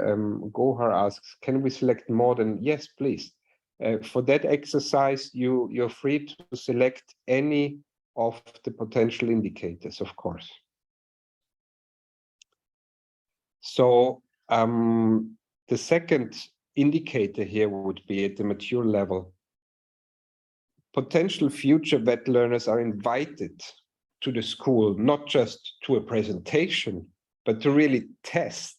For example, in the school workshop, the manual work that such a profession would do, maybe a carpenter, for example. Or do those potential future VET learners also receive career guidance related to work?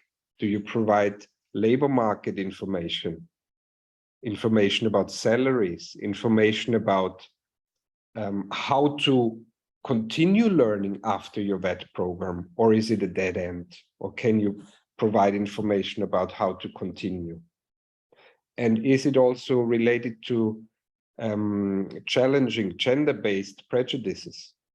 If that is the case for you, please tick also that box. Next slide, please.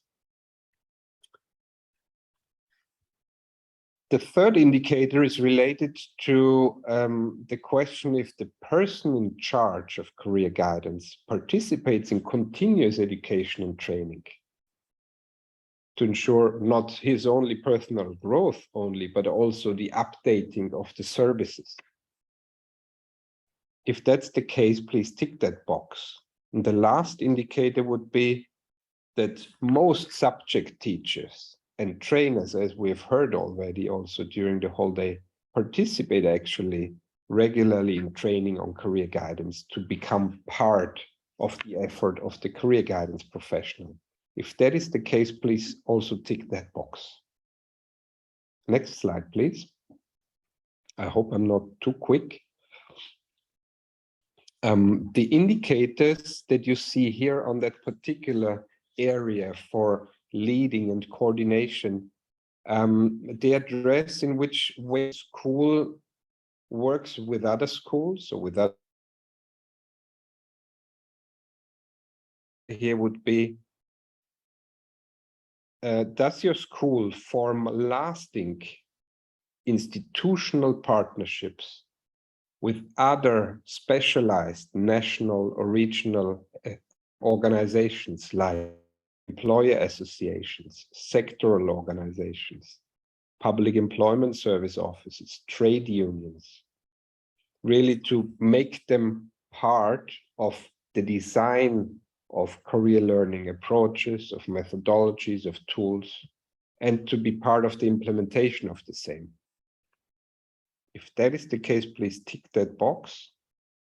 The second indicator here is the school initiates collaboration with external partners to develop new ways of providing the services, new projects or resources in the area of career guidance.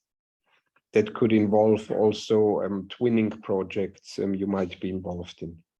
If that is the case, please tick also that box. Next slide, please.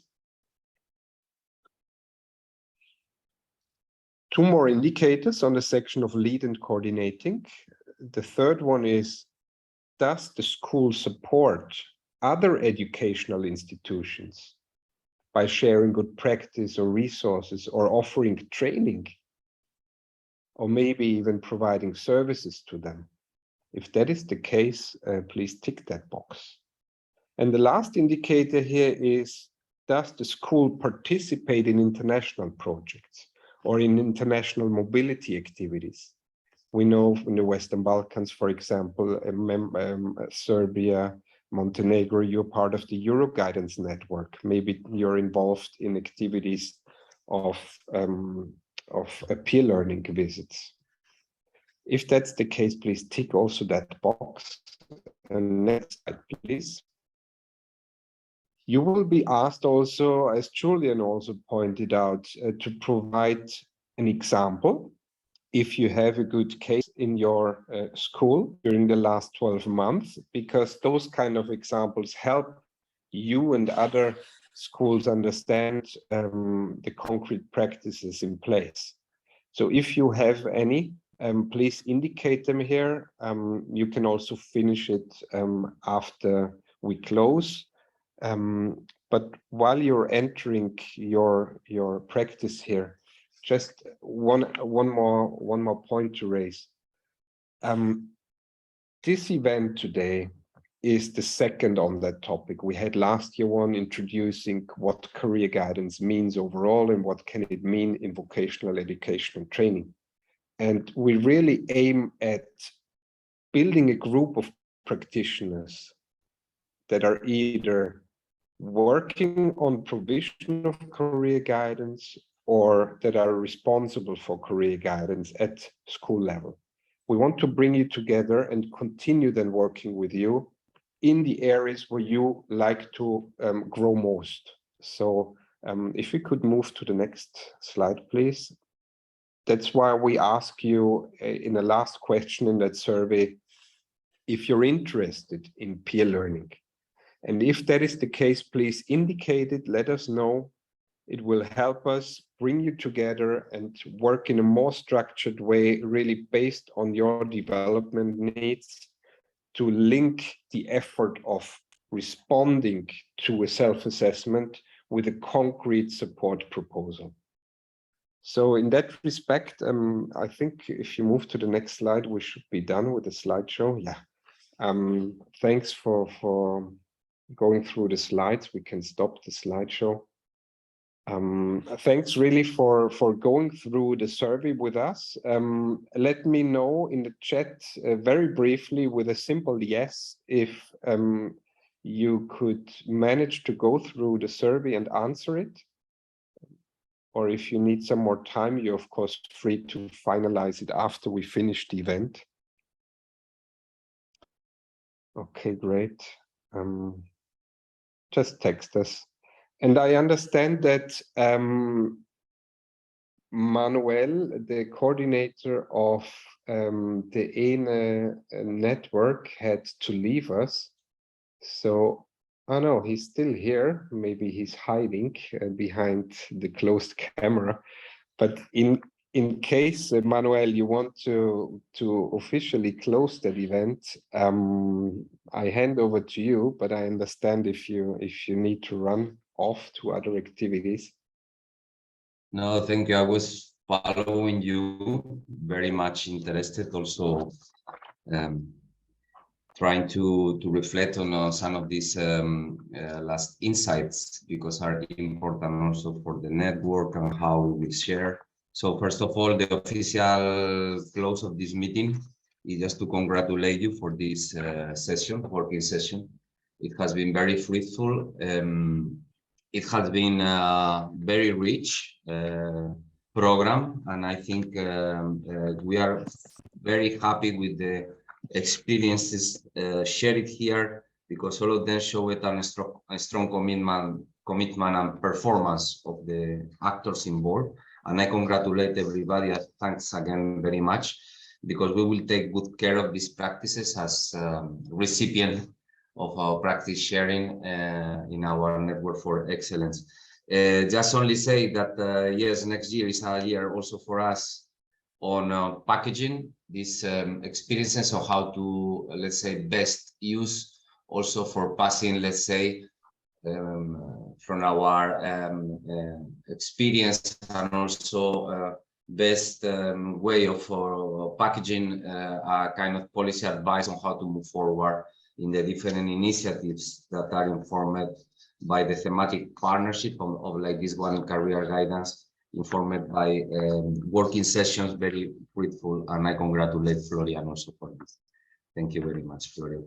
Just only to say that this November is very busy in events also, but I want to remind also, apart from this event, today 11 Friday, November, next week we have a big forum, international forum in San Sebastian, organized also with our partners of the European Commission and Basque government in 14th, 17th November in San Sebastian, Donostia, Spain. So follow us. I think Loretta is here with us. I think maybe there is the chance still for some of you to follow this in online mode. The 17th November, we have also a peer learning activity combined with this big event in our partnership of social inclusion. So please follow us also. But follow us in particular 29th and 30 November, on which we will have also our corporate conference. This corporate conference also in 2 days, 29th, 13, we will make a kind of, let's say, showcasing and briefing on what we learned in the different partnerships. And also we will have a session on career guidance, distillating also some of these issues that we presented today, but also even, I think, new practices. These 2 days also we will wrap up in the second day with some discussions about the future of internationalization supported by vocational excellence, and also discussing a little bit how to move forward from practices to policies. That's all from my side. I missed also one event, which is important one, on entrepreneurial role of COVES in a forum in Tunisia, the 18th November. So as you can see, we have a busy life in Network for Excellence. Thank you very much for following us, and hope you enjoyed this session. Thank you, Florian, again.